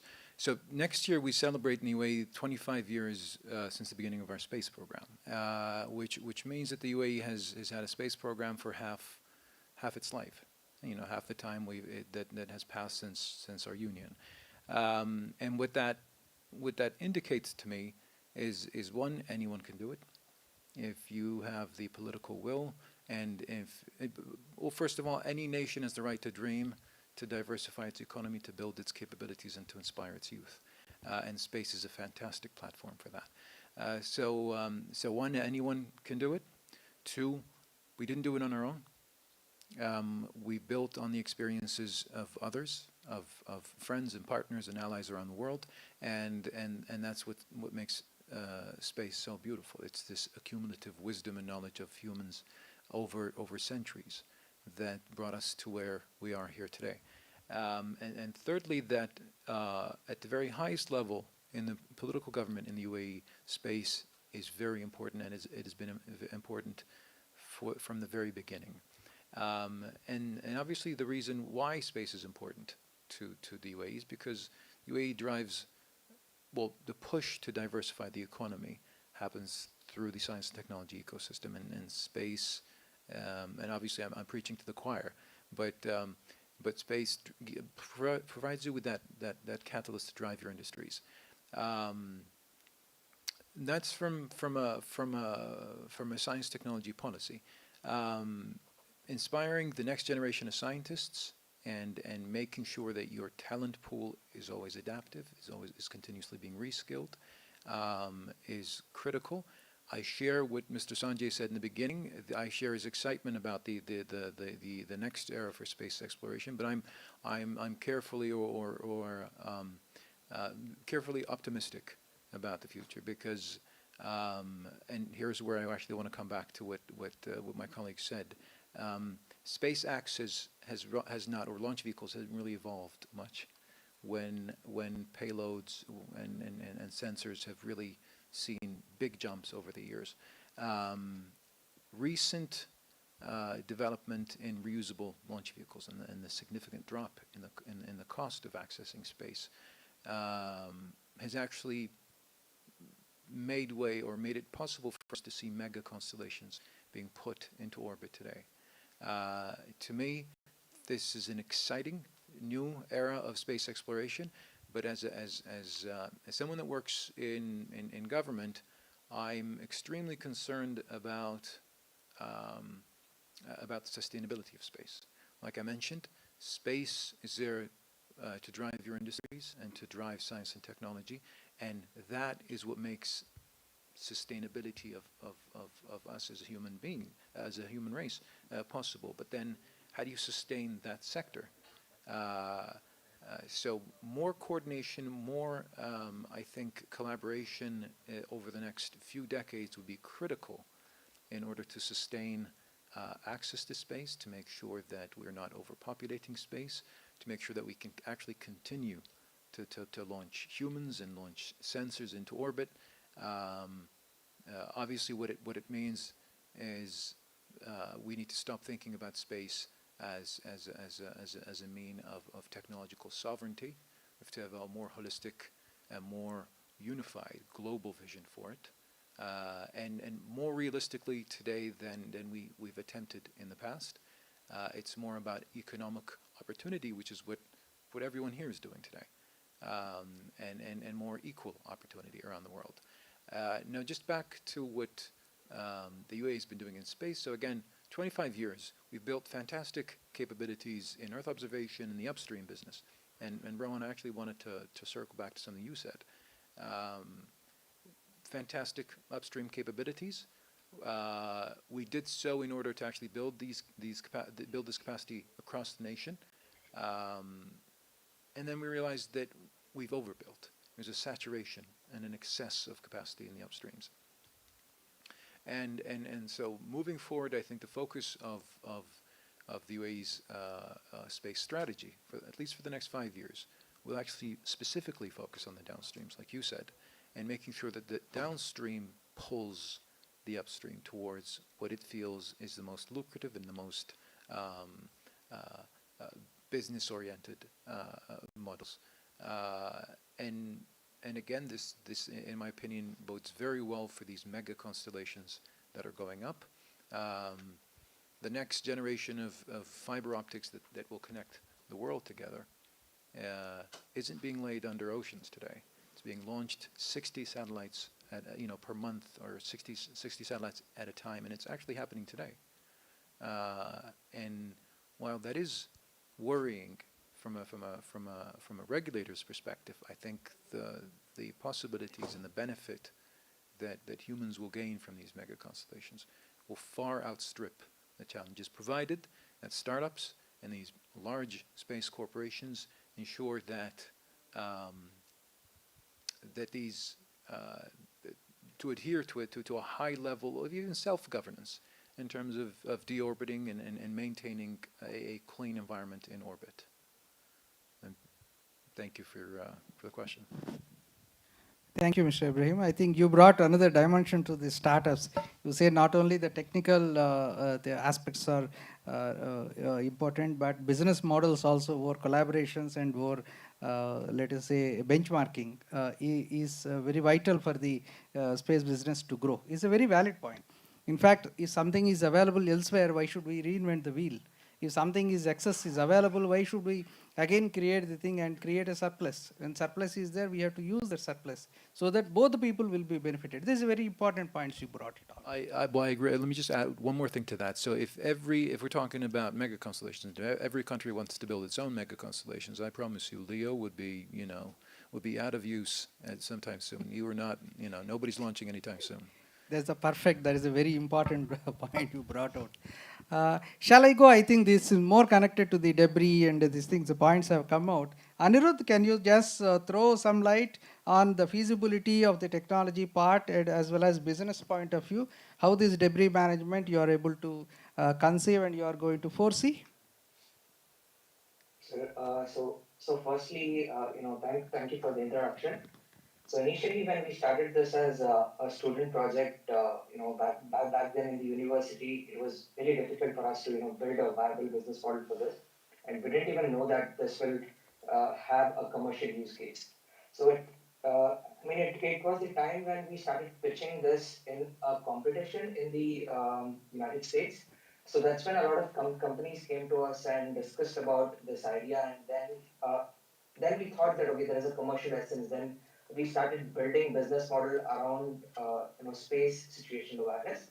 So today we've progressed really well in terms of building a business model and a use case for space situational awareness and space sustainability. So the idea that we drew initially was from the aviation sector. So we understood that how the aviation traffic management is done today, and a similar solution is required in the space industry. So that's when we started building, the business models and the use cases, and today we have progressed really well. So I just want to take this opportunity to make one announcement, which is we recently signed an agreement with the United States government in sharing space situational awareness data. So we are the only startup from India to sign that right now to get advanced data sets from them. So we actually are developing two major ingredients for space situational awareness. Apart from tracking capabilities, we are also developing technologies for space radiation. So both of these technologies will help us, provide a precise data sets on space situational awareness for all the satellite operators out there. So what we're trying to do here is, to track objects in the low Earth orbit and provide a similar solution that the aviation industry has for space traffic management. So that way, we have onboarded a couple of early adapters as well for our data sets. And two technologies here is one on the hardware side, we are developing the LiDAR system to track objects. On the software side, we are developing an orbital engine that can process this data and convert into TLEs and into a visualization platform. So for this, we signed an agreement with the United States government recently, and we started training the data set so that we are ready once we launch our first satellite. So that's how I think we have, got a commercial essence to the technology that we were developing. So one thing that I would like to tell here is initially we started pushing this technology to the market rather than understanding what the market requires. So there was a point when a venture capitalist asked us a question: are you, I mean, are you adding to any customer in terms of generating value, or is it just the cost of doing business? So that's where we started working around the business model again and start asking customers right questions. And the inputs that these guys gave us, helped us build this commercial model today. Anirudh, I have a supplement question for you. Let's say when you are managing the space debris and instead of mitigating the space debris, you are adding the satellites to track the space debris. Yeah, with respect to the terrestrial mapping or terrestrial, let's say tracking, how you feel that this is more efficient, and how you justify your thing is an interview question, but I would like to listen from you. I mean, the main problem statement that we are trying to solve here is to solve for the 96% of untracked objects. So basically, with the ground-based systems, be it radars and telescopes, we track around 4% of the objects today, which is around 26,000 objects, which are tracked by a lot of governments like the US and Russia. So we want to track for that 96% of the uncertain objects that are there in space by complementing the current technology with the space-based technology. So that's where we're launching a constellation of satellites to track objects and complement the current technology and increase the catalog of the objects that are already there today to support or to build a comprehensive space situation awareness suite for LEO operators. And one more reason was when we were talking to insurance companies, one of the interesting things that we found was, not many LEO satellites are insured, at least for the space operation. So the reason is because there is no way to assess risk in LEO, or they do not have risk analysis reports because of the data that they have today. It's too much uncertain. So that's where we wanted to bring certainty by adding more value in terms of the catalog that we built. So that's why I think our technology will complement the ground-based technology that are already available, like radars and telescopes, and increase the catalog size as to reduce the uncertainty in the, for space navigation. Rohan, you want to answer something? Sir, just to complement to what you asked and what Anirudh said, now all of you are aware the FCC in the US has made it compulsory to for every satellite to have propulsion. This was in 2018, but I remember Somnath sir telling even in 2015 that when we talk about thousands of satellites, Rohan, at least you need propulsion, electric propulsion with a delta V capability, so that at least at the end of life you don't die there, rather you deorbit. So sir had told this long back, which is true for now. So that's also a business model. So what will you do with when the satellite nears end of life? So there's need for propulsion to at least deorbit it. So that answers your point. This is very valid, even though I know indirectly I wanted to listen to from the horse's mouth. Now, Mr. Diego, now Nodar, are you able to listen to us? Can you say hello? I'm here. Thank you very much for inviting us. Thank you. I think you have listened to all the speaker panelists. Probably, I think from your perspective, how the startup journey would be. Can you just elaborate? Yeah. Well, I think first of all, we are living now very interesting times in the space sector, especially for startups, because well, what's a typical journey for a startup? Well, what you have to do first is to think about your business model, right? You have to think how you will interact with your users or your clients, and how you can provide them value. Okay, but actually for a space startup, it is very hard sometimes, especially when you have to build a satellite and put an application in orbit. Okay, because at least 10 years ago, you needed, as one of my colleagues here in this session says, you need a black hole of money, okay, because you needed to build a satellite and so on.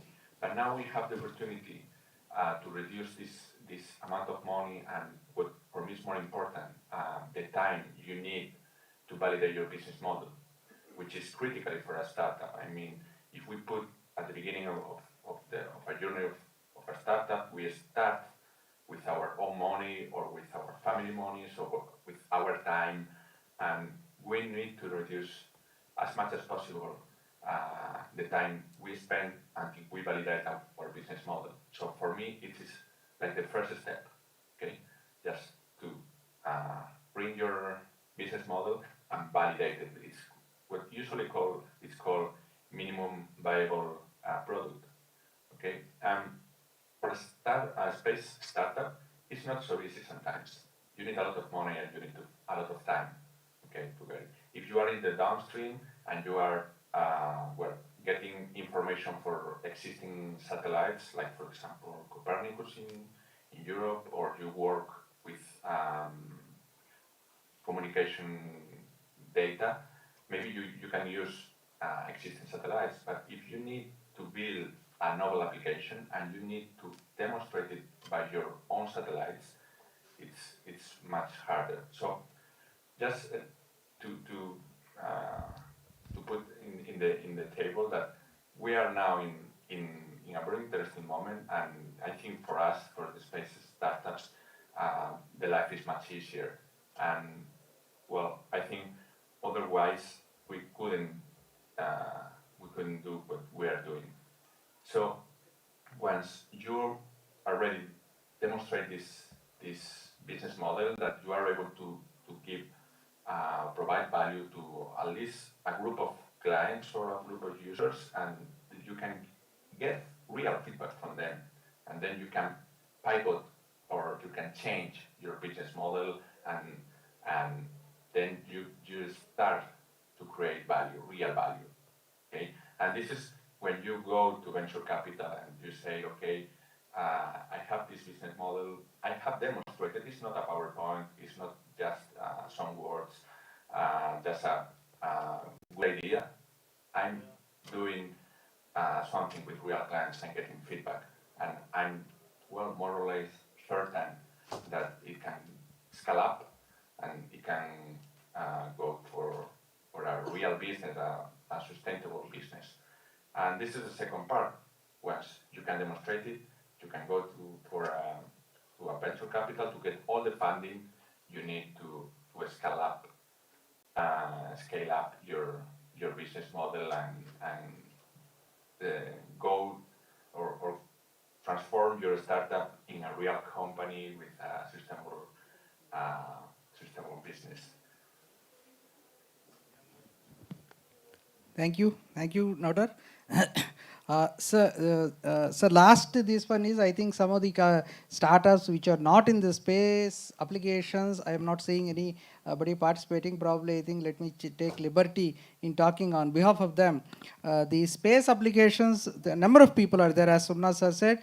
Most of the revenue that comes out of the applications, rather remote sensing applications and communication applications, that is a big chunk of revenue that is available.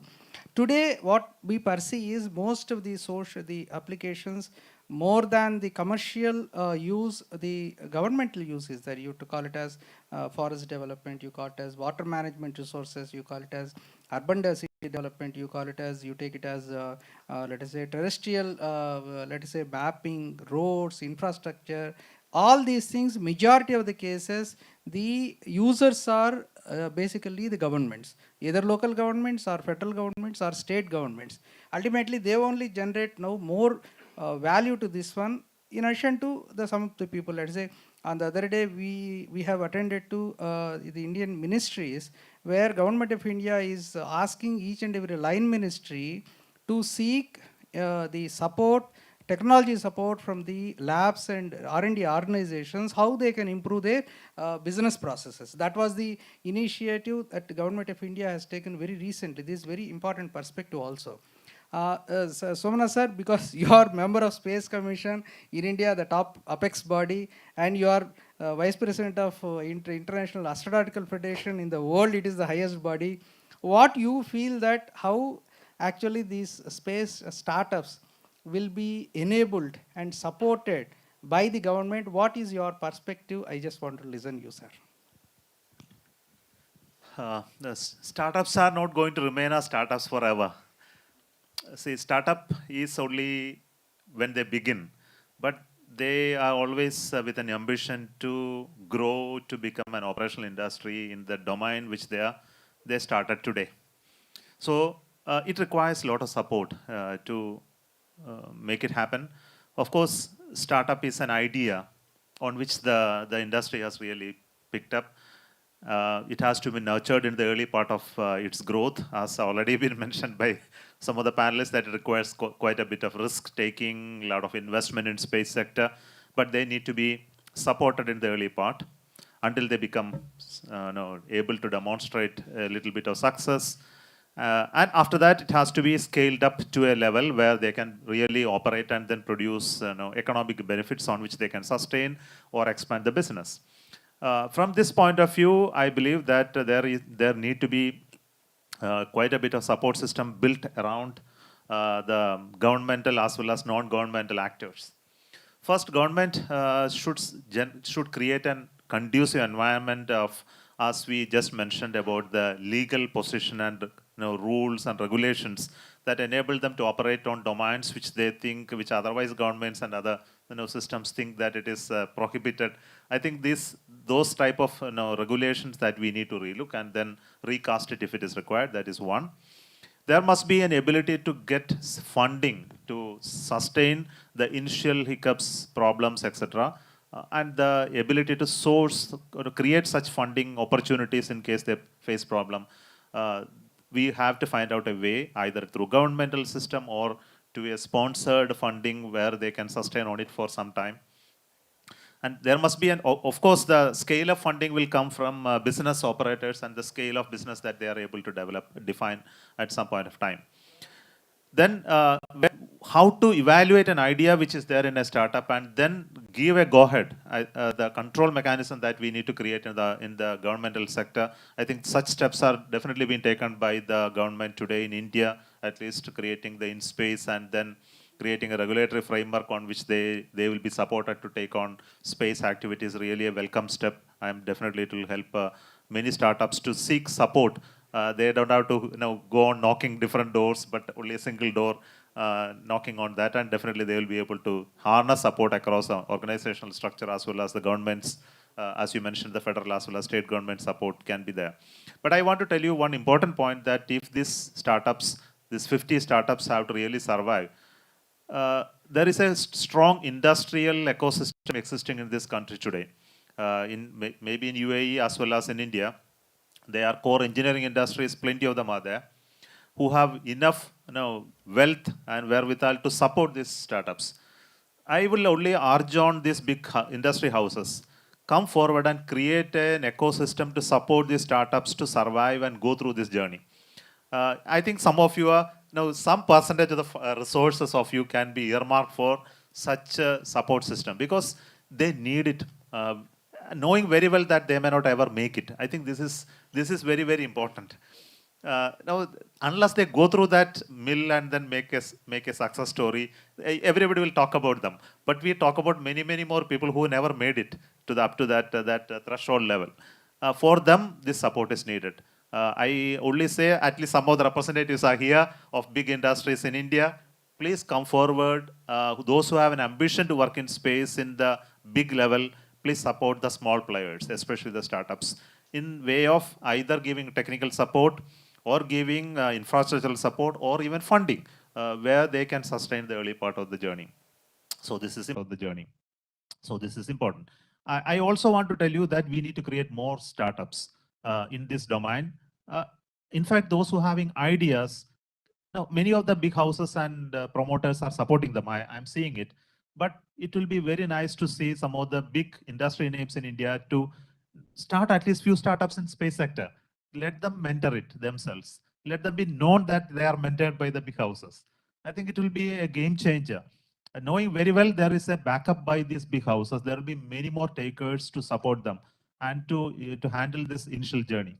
I think this is really going to change this sector.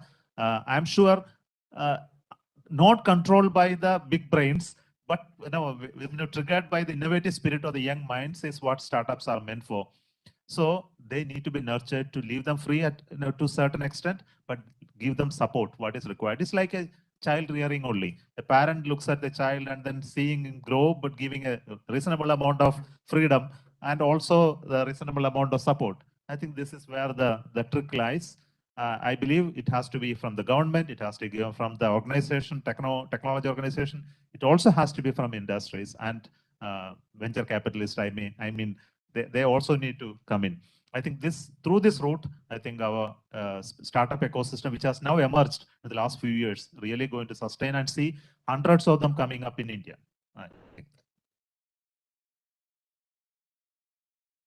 I think you have set the roadmap, sir, and you have given a lot of ideas also. I think this is one wonderful thing that Harwell cluster, which is available in the world, they create some kind of facilities and they say that you just come experiment and do and pay maybe small kind of thing. I think that is very valid point. Now each and every country which is aspiring for space startups, this is one mechanism, I think. Another thing is academia. Now today academia, lot of industry collaborations are possible in any country where the India institute industry relationships are maintained. They are excelling well in nurturing the young entrepreneurs and aspiring entrepreneurs. I think this is another model. In fact, ISRO, there is a model that space incubation technology centers we have created with a view that the emerging students out of the college, they should come out with the idea. In the final year, they would bring out some proof of concept. They, with the help of ISRO, scientists and academia, they will come out with the product. Thus, as soon as they come out of the college, they'll come out with a product, technically qualified product, which will have a business model. That is one thing. The second thing is, as Somnath sir mentioned, there should be a mechanism to support either through buyback, government agencies who are nurturing buyback, or industry houses. This is very, very important. The major industries now today, they're not competitive. I should say, when you become bulk, the competitiveness, cost competitiveness can be built into the system using the support from the startups, at least for the subsystems level. These are all very important points. Probably I think these should become commandments, 10 commandments like that. We should bring it. We should propagate this kind of ideas from the seniors to the young entrepreneurs. I hope the panelists contributed their best to the panel discussion. If any questions are there from the audience, we can take before concluding the session. Dr. Sudhir, can I make Hegde, can I make one small remark? Who's speaking? Hegde. I'm sure. Okay, I thought of coming at the last. I mean, my compliments to Dr. Somnath and all the distinguished panelists. I mean, seniors in the space arena as well as the youngsters. And special appreciations and compliments to Dr. Somnath, who agreed to be a part of this panel and gave his very, very considered, matured, cautious, and most encouraging remarks. I'm sure that would have given a lot of, vigor to the young entrepreneurs who were there as panelists. I have just 1 minute only, a small look back into the statistics globally available. Today, the buzzword across the globe is small satellites and the need to launch large number of small satellites of different types in a timely manner into their desired orbits. These two seem to be the crucial things. So if you see 2008 to 2017, about 1,200 small satellites went up by all nations. And 2018 to 27, the Euroconsult data, if you see, the satellites to be launched went up by more than 6 times. So total mass launched went from 62 tons to about 1,200 tons, 18 times. Small sat industry revenue went from about 8.5 billion to more than 38 billion, 4.5 times. Manufacturing revenue to the decade, that is about 6 billion to about 23 billion, nearly 4 times. And launch revenue also went up, say 2.7 to nearly 16 billion. Okay, I mean up to 2027. So compared to 1,200 satellites which went up between 2008 to 17, up to, from 2018 to 27, it was projected as 7,000, but the numbers posed by Starlink and Chinese space agencies have toppled this number. It could be well over 10,000, 12,000. And in the earlier decade, technology dominated. About 40% of small satellites were focusing on technology, about 45% on EO. But today, if you see, 50% is telecom, 20% is EO, everything else falls somewhere. So India, we were fortunate to have played host to launching more than 350 satellites on our workhorse PSLV. I had an opportunity to see, in fact, must compliment and recall, Dr. Somnath was the first person who took care of a foreign satellite launched by India's PSLV, I think when he was a young engineer. So today we have launched more than 350 satellites. We have seen all kinds of platforms. So one opportunity I see for startups is to develop half a dozen most versatile small sat platforms. When I say small sat platforms, say 50 kg and below, with good attitude orbit control, which can provide required agility, required power, and things like that. I see a definite prospect for any startup which gets into manufacturing, half a dozen of, say, good versatile platforms which can carry various sensors. I may be wrong also, I think, but then this is what I feel, okay? And the second need is all the small satellite launchers, they thought they are the ones going to launch all the small satellites which will come.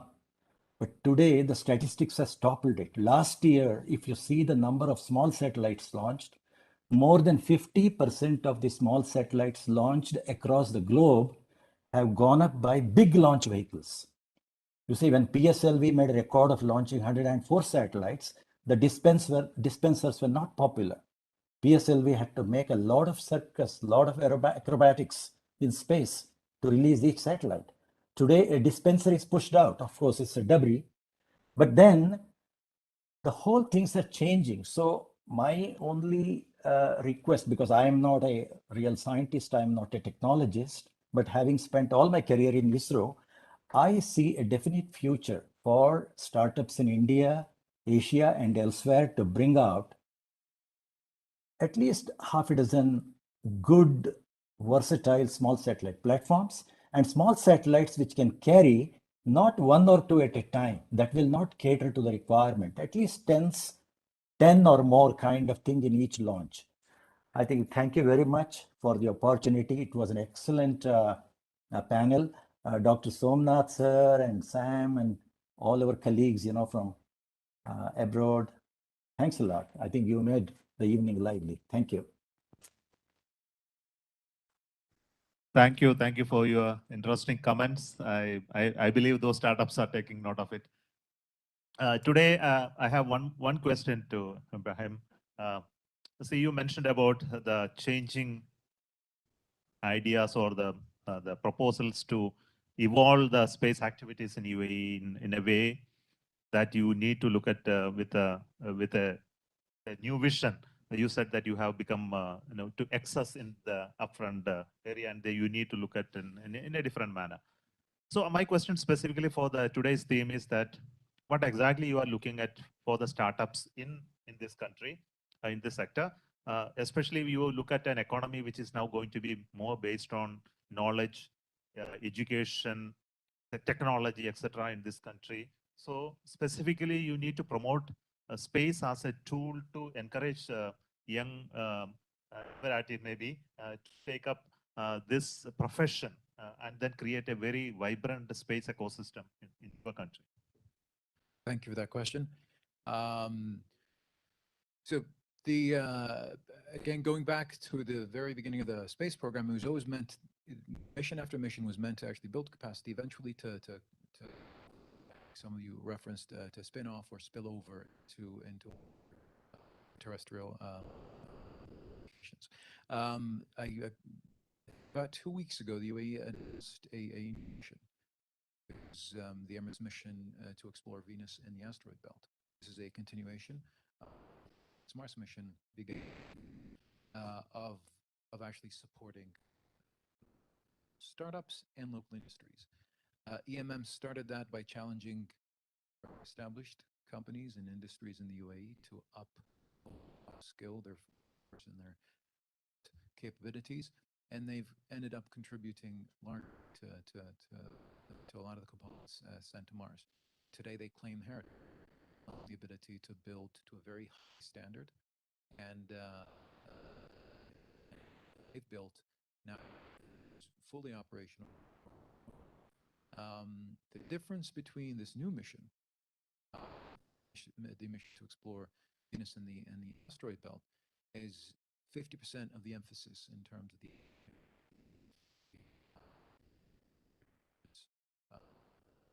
carried sector.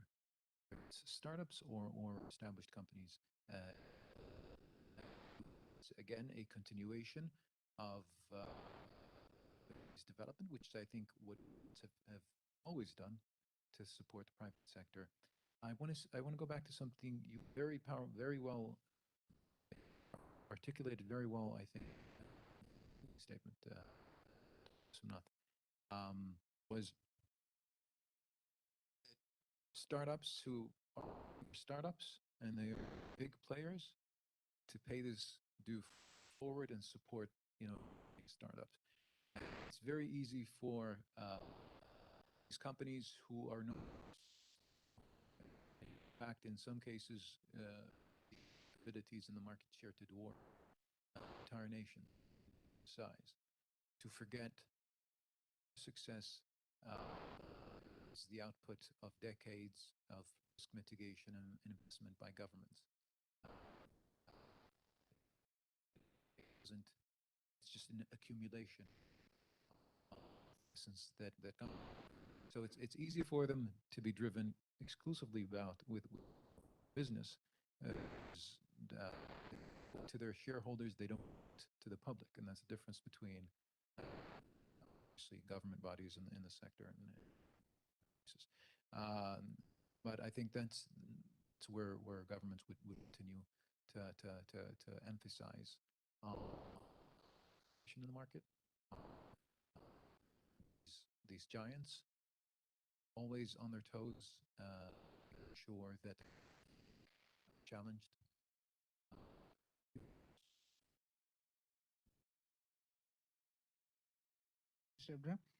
Before closing the session, because time is running out as the schedule given by the organizers, any couple of questions, 1 or 2 questions can we take?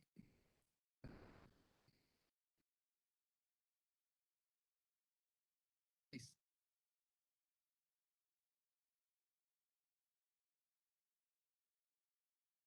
Thank you. My name is Rajesh Muneshwar, and Indian expert working in Ukraine in biopropellant rocket engines and launch vehicles in close cooperation with South Design Office, Yuzhnoye.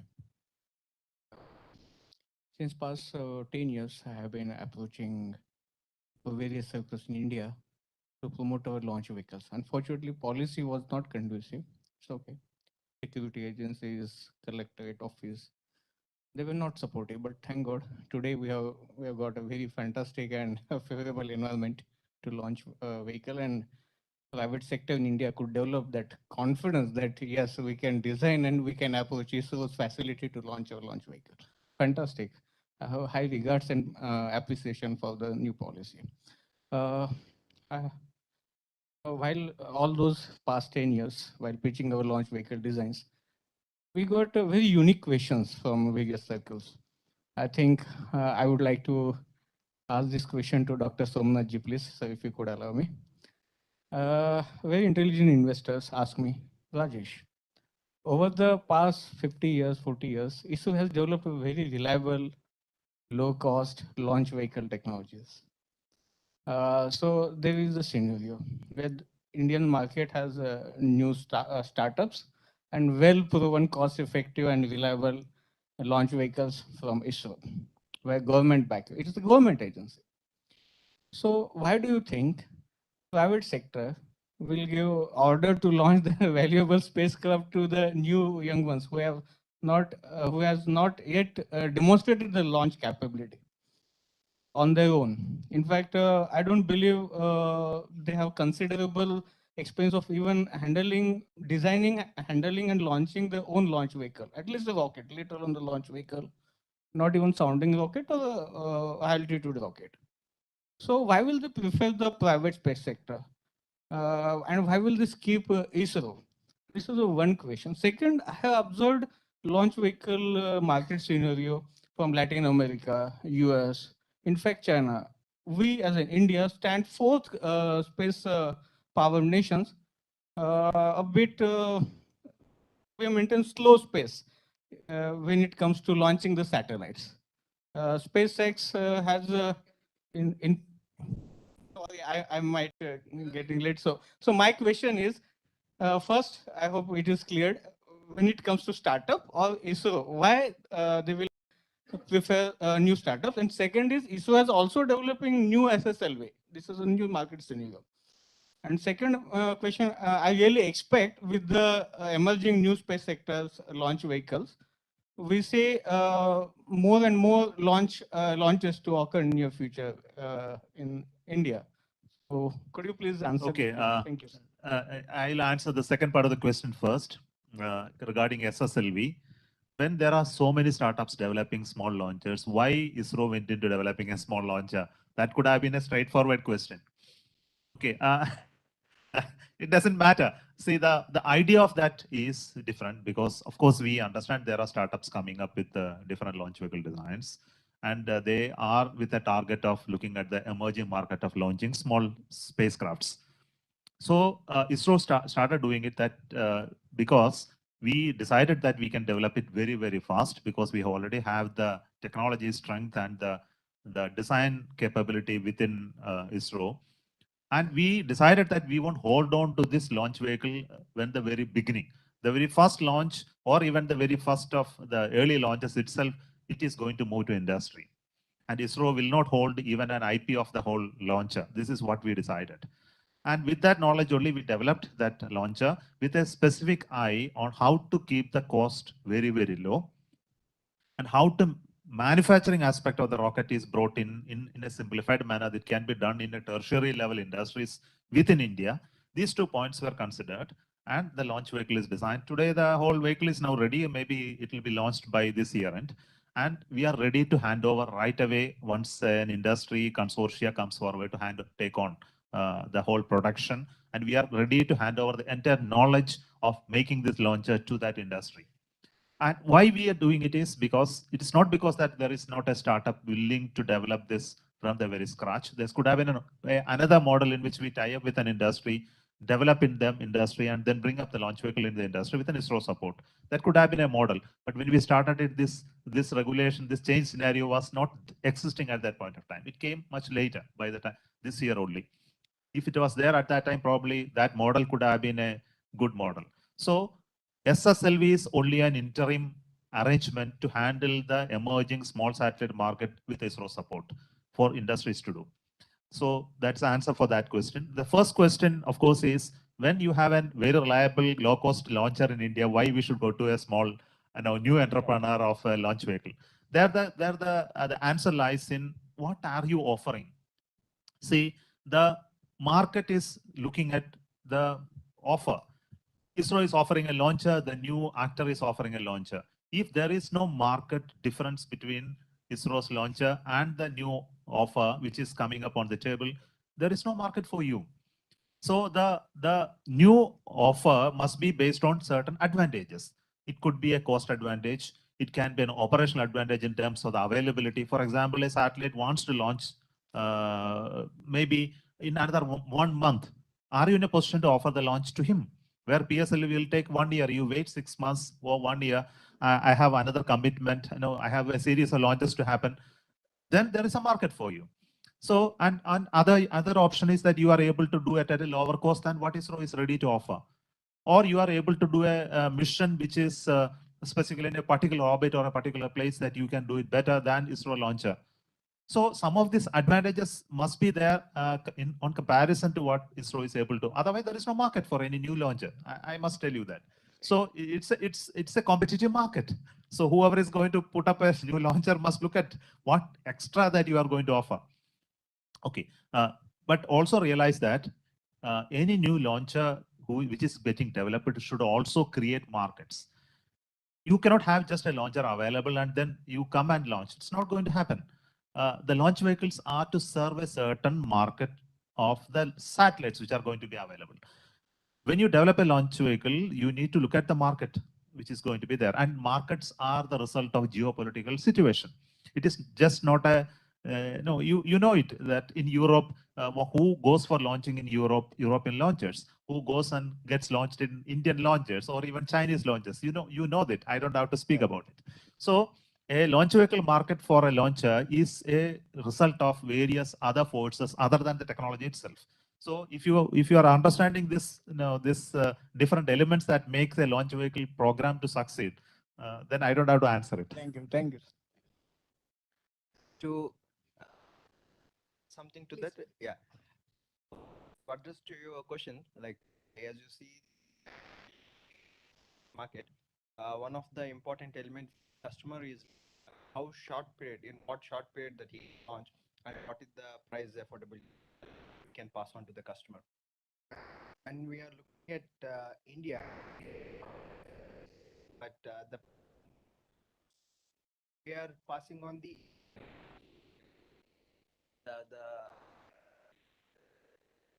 launch of companies, and in addition to that, the services, like as sir has mentioned, that what are the custom offers that we can provide customer to launch exactly. And this is there is a kind of a long waiting period in terms of big launch vehicles out there. So that is something exclusively what we need to look at, where we can attract the customers across the globe. And moreover, like with more number of private players entering into the market, it really doesn't matter for them that from whom they are launching, rather than how fast they are launching, at what less cost they are launching is more important for them. Yeah, I hope that answers that. Good, Sireesh. I think you have to justify your this thing. Lakshmesh.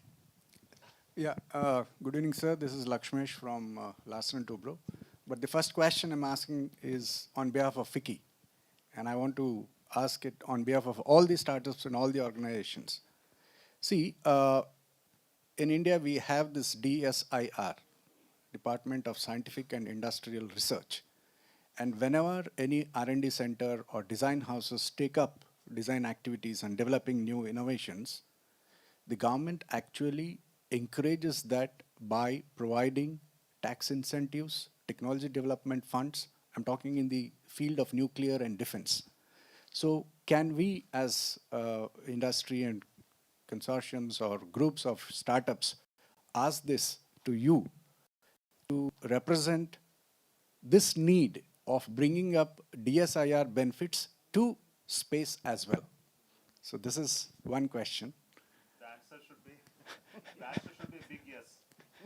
Thank you, sir. Thank you very much. I think let's give him a big hand, because friends, believe me, this is something which has been very well put to use in India in nuclear and defense sectors. And I'm very thankful to you, sir, to giving this big thumbs up for that. The second part is, I'm now going to respond to one of the points which you mentioned about nurturing, how big houses should nurture startups. As Larsen & Toubro, yes, we have been doing this from quite some time. In fact, if you believe remember the Team Indus, which was first launching the entire support to build the platform was by us, of course, at no cost. We're also working with some of the current startups in supporting in that. we have, as Larsen and Toubro, come up with something equivalent to the government's TDF, Technology Development Fund. We, as Larsen and Toubro, have come up with something called as an innovation fund. And this is exactly where we act as those, and you are right in saying that we should fund those startups and don't expect much in return. So the foundation, fundamental thought behind this innovation fund is exactly that. The idea is to build the startup culture and the startup thinking in the Indian ecosystem. We are doing that, so thank you very much. Thank you, Lakshmesh. I think probably first question as a panel, as a FICCI, this one as a outcome of this panel discussion, probably I think it can be recorded and formally sent to InSpace. Okay, support is there. The second thing is we try to use your innovation fund through even ISRO to combinedly collaborate, and that action I will take and pull your fund because both the things are acceptable. I think time is running out and we can. So just one last question. Please. Thank you. So I'm the co-founder of Galaxy Space. We are incubated at IIT Madras, a very young startup in the space ecosystem. So when we entered into space, so previously we were doing Hyperloop. We were the only team from Asia to participate in SpaceX Hyperloop Pod competition 2019. From there on, we spin off into a satellite startup. So we are now building satellites with an advanced sensor. My question is, so we found that there are few companies who are doing great at the upstream, and there are few companies who are doing great at the downstream. So, is there a way that, these two can come together? Because most of the customers, who are working with ISRO, like Map My India, are untouched by the satellite companies who are with ISRO, signing an MOU or something like that. So my, suggestion or feedback from you on this point is if there can be a platform where downstream companies and upstream companies don't work in silos and they can come, as part of some consortium like ISPA or something like that. No, I can answer you because we create a platform. In fact, last year we have conducted a workshop, startup workshop, where incubators, venture capitalists, and different ecosystem people were available, even upstream, midstream, and downstream. Probably if you have capability, definitely we will connect. Connecting, there is no issue at all. And for your interest, the academic interest, or let's say your knowledge, ISRO is coming up with beautiful technology transfer vertical item for the IMS-1 bus. Okay, that is very beautiful technology. If people are interested who can apply for NCIL, and soon we are going to, and there is a debate and there was a promise also given by Chairman ISRO that this particular satellite bus technology will be offered to the Indian industry at a very affordable cost, so that you need not have to reinvent the wheel for qualifying the entire bus. Okay, definitely we will connect. You please get in touch with us. And yesterday, I think your colleague met with me. I also advised the same thing. Perfect, Definitely, all possible support will be extended by so. Thank you so Thanks. much. I formally thank the panel directly on this dais and off the dais for excellent contribution. I extremely thankful to the Somnath sir, because as a mentor or as a what you call say elderly person, he has advised the startups and the rules, and he has set it out the roadmap. I think I request all the startups to follow these rules meticulously to excel in their business journey. Thank you. Thanks a lot.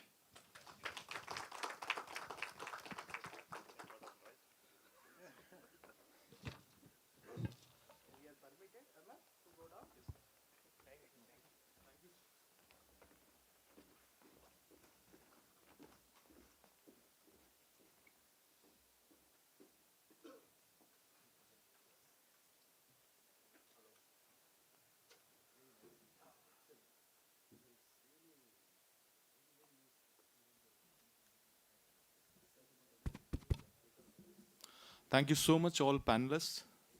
A wonderful, fantastic discussions. Thank you so much. Now, moving ahead, I would like to invite Group Captain Raghavinder Arur, who is a General Manager in Alpha Design Technologies Private Limited, to deliver closing address and vote of thanks.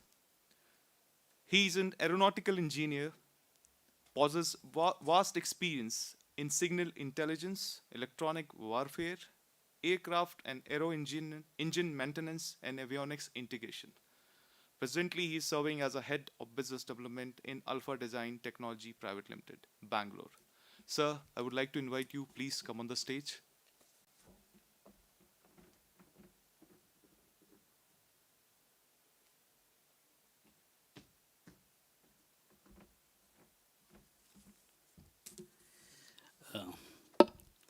Good evening, ladies and gentlemen.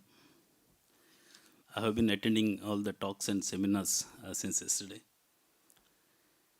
The achievement of our space agency ISRO and the ideas and enthusiasm shown by all the startups and the support given by the government is simply exemplary. There was a time, not so long ago, that space was known as the final frontier. That is exclusive domain of governments and small handful of aerospace companies that could muster the technology and resources to depart Earth's atmosphere. Today, similar to what we have observed in artificial intelligence and technologies like quantum computing, that were once accessible only to the universities and research labs, space technologies are also becoming, if I can use the word, democratized. So getting to this point of expanded commercial activity in space was no accident. In recent decades, governments have made concerted effort to create the conditions for robust private sector space presence. Not only did they invest in the research and development of fundamental technologies, they also supported these space ventures by purchasing their goods and services. So thanks to these efforts, the industry has today grown in the rapid growth and increased the quality of life everyone by delivering more reliable and cost-effective use of space. So it is my belief that this next era of space innovation will have a drastic and positive impact on quality of life by helping us address several of the hardest human problems. Consider how the profusion of small satellite in the orbit means researchers are beginning to benefit from 24/7 streams of exquisitely detailed information about our planet, regardless of weather conditions. They can use this to study the climate, improve agricultural yields, preserve wildlife, safeguard water supplies, etc. Regardless of the application, democratizing access to high-resolution satellite data paves way for a deeper understanding of our planet. It's a pretty amazing stuff, isn't it? And it's just one part of the unfolding space story. In India, space industry and aviation program has so far been just a government-backed effort with Indian Space Research Organization, that's ISRO, leading the way. But now that's changing with the emergence of a clutch of space technology startups. Today, there are more than 100 active startups in India when compared to only a handful in 2014. Success of ISRO has brought in a new wave of companies and startups in Indian market, and investors are paying attention.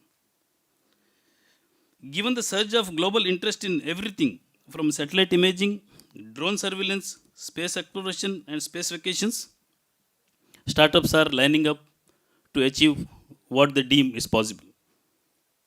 From propulsion and rocket technology ventures such as Bellatrix and Skyroot Aerospace, to satellite makers such as Manastu Dhruva Space, Team Indus that aspire to bid for entire missions rather than supply piecemeal components, we can proudly say that India's aviation and aerospace startups are blooming.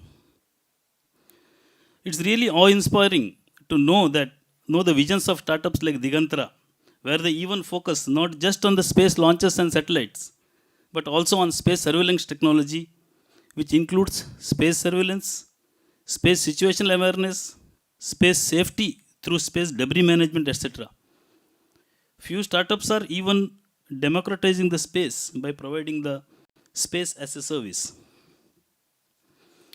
The company I represent, that is Alpha Design Technology, is one of the leading private industries in India in the defense sector, which specializes in manufacturing defense electronic equipment in various domains such as military communication, electro-optics, electronic warfare, software defined radios, simulators, satellite communication systems, aerospace structures, satellite assembly integration and testing, and manufacturing launcher subsystems and components.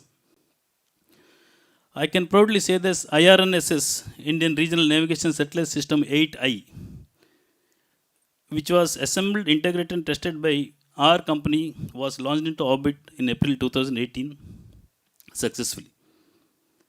Based on the success, Alpha has also carried out assembly, integration, and testing of GSAT 30 and on the verge of finishing the AIT of RESAT also. We have a solid presence in the ground segment technology and launcher part manufacturing technology also. As a result of the decision of government to open up space launching segment to private players, Alpha Design has been able to participate in the ISRO's RFP for manufacturing PSLV launches as a consortium partner with other 3 companies. Outcome of this opportunity will certainly catapult Indian private industry space players into a different orbit, and I am sure will inspire all these startups to achieve the same in the future. So while these new breed of startups and applications are catching the investors' eye, there is a yawning gap between the space venture funding in India as compared to abroad. Last year, space startups raised a record 12.1 billion in funding globally. However, 80% of the space venture funding last year was in the US, with China and UK taking the lion's share of the rest. Yes, we understand that the manufacturing of the space sector is a complex exercise for a number of reasons. It is capital intensive, it has high technological requirements and a prolonged gestation period. But venture capital investors in India being lukewarm to the space tech would not help India compete on a global level despite having a well-developed space program. While industry has come a long way in India, it is still evolving to overcome these challenges. So it's clear to me that opportunities are ripe to expand what is possible in space with capabilities such as remote satellite command and control, autonomous capabilities on orbit, and better solution for data transfer. I view space startups as essential to delivering on that front. So I thank all the participants in this promising seminar on how to harness the potentials of space industry through startup ideas. The vision, the energy, the risk appetite, the confidence and the wisdom shown by these companies is simply awesome, simply enormous, as we could see today. In the discussion with companies, startup companies such as Bellatrix, Manastu, Skyroot, Digantra, and Allen Space. I am sure adequate support will be provided to these companies in promising young companies through the adequate funding to help them achieve their goals. I take this opportunity to thank Mr. Sanjay Nakanti, CEO of Dhruva Aerospace, for his opening address, Dr. Sam Dayal Dev, and Dr. Unikrishnan Nair for their special addresses. Their addresses were something straight out of the Hollywood movies, and it was so awe-inspiring. And I thank Mr. Sudhir Kumar for his moderation of the session, Dr. Somnath Sir, Director VSSC ISRO for his guidance during the panel discussion, and Mr. Ibrahim Al-Qasim, Executive Director of UAE Space Agency, for gracing the occasion with his wonderful inputs. On behalf of all the participants, I convey my heartfelt thanks to FICCI for giving us an opportunity to showcase to the world what we are capable of and what we can deliver to support the cause of space technology. I also thank ISRO for laying a solid foundation in India for the space program and becoming one of the world leaders in this space industry and inspiring these young startups to dream what they can and also achieve in the similar lens of ISRO and compete with the advanced countries. Finally, I take this opportunity to thank the organizers of this Space Week and made it as part of Dubai Expo.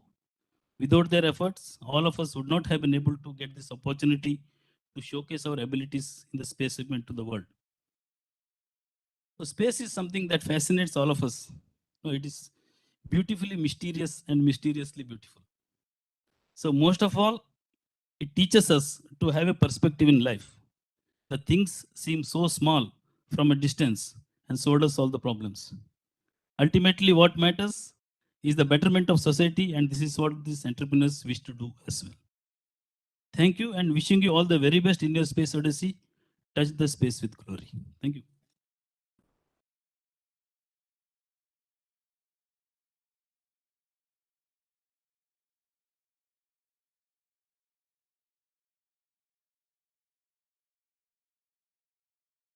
Your route, sir.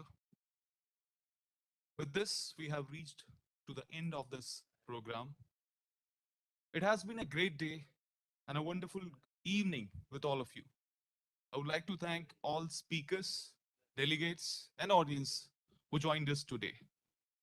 I also request that we have some more seminars on October 21st and October 23rd. And I request you to please join in that also. Thank you again for joining us. Have a very good day.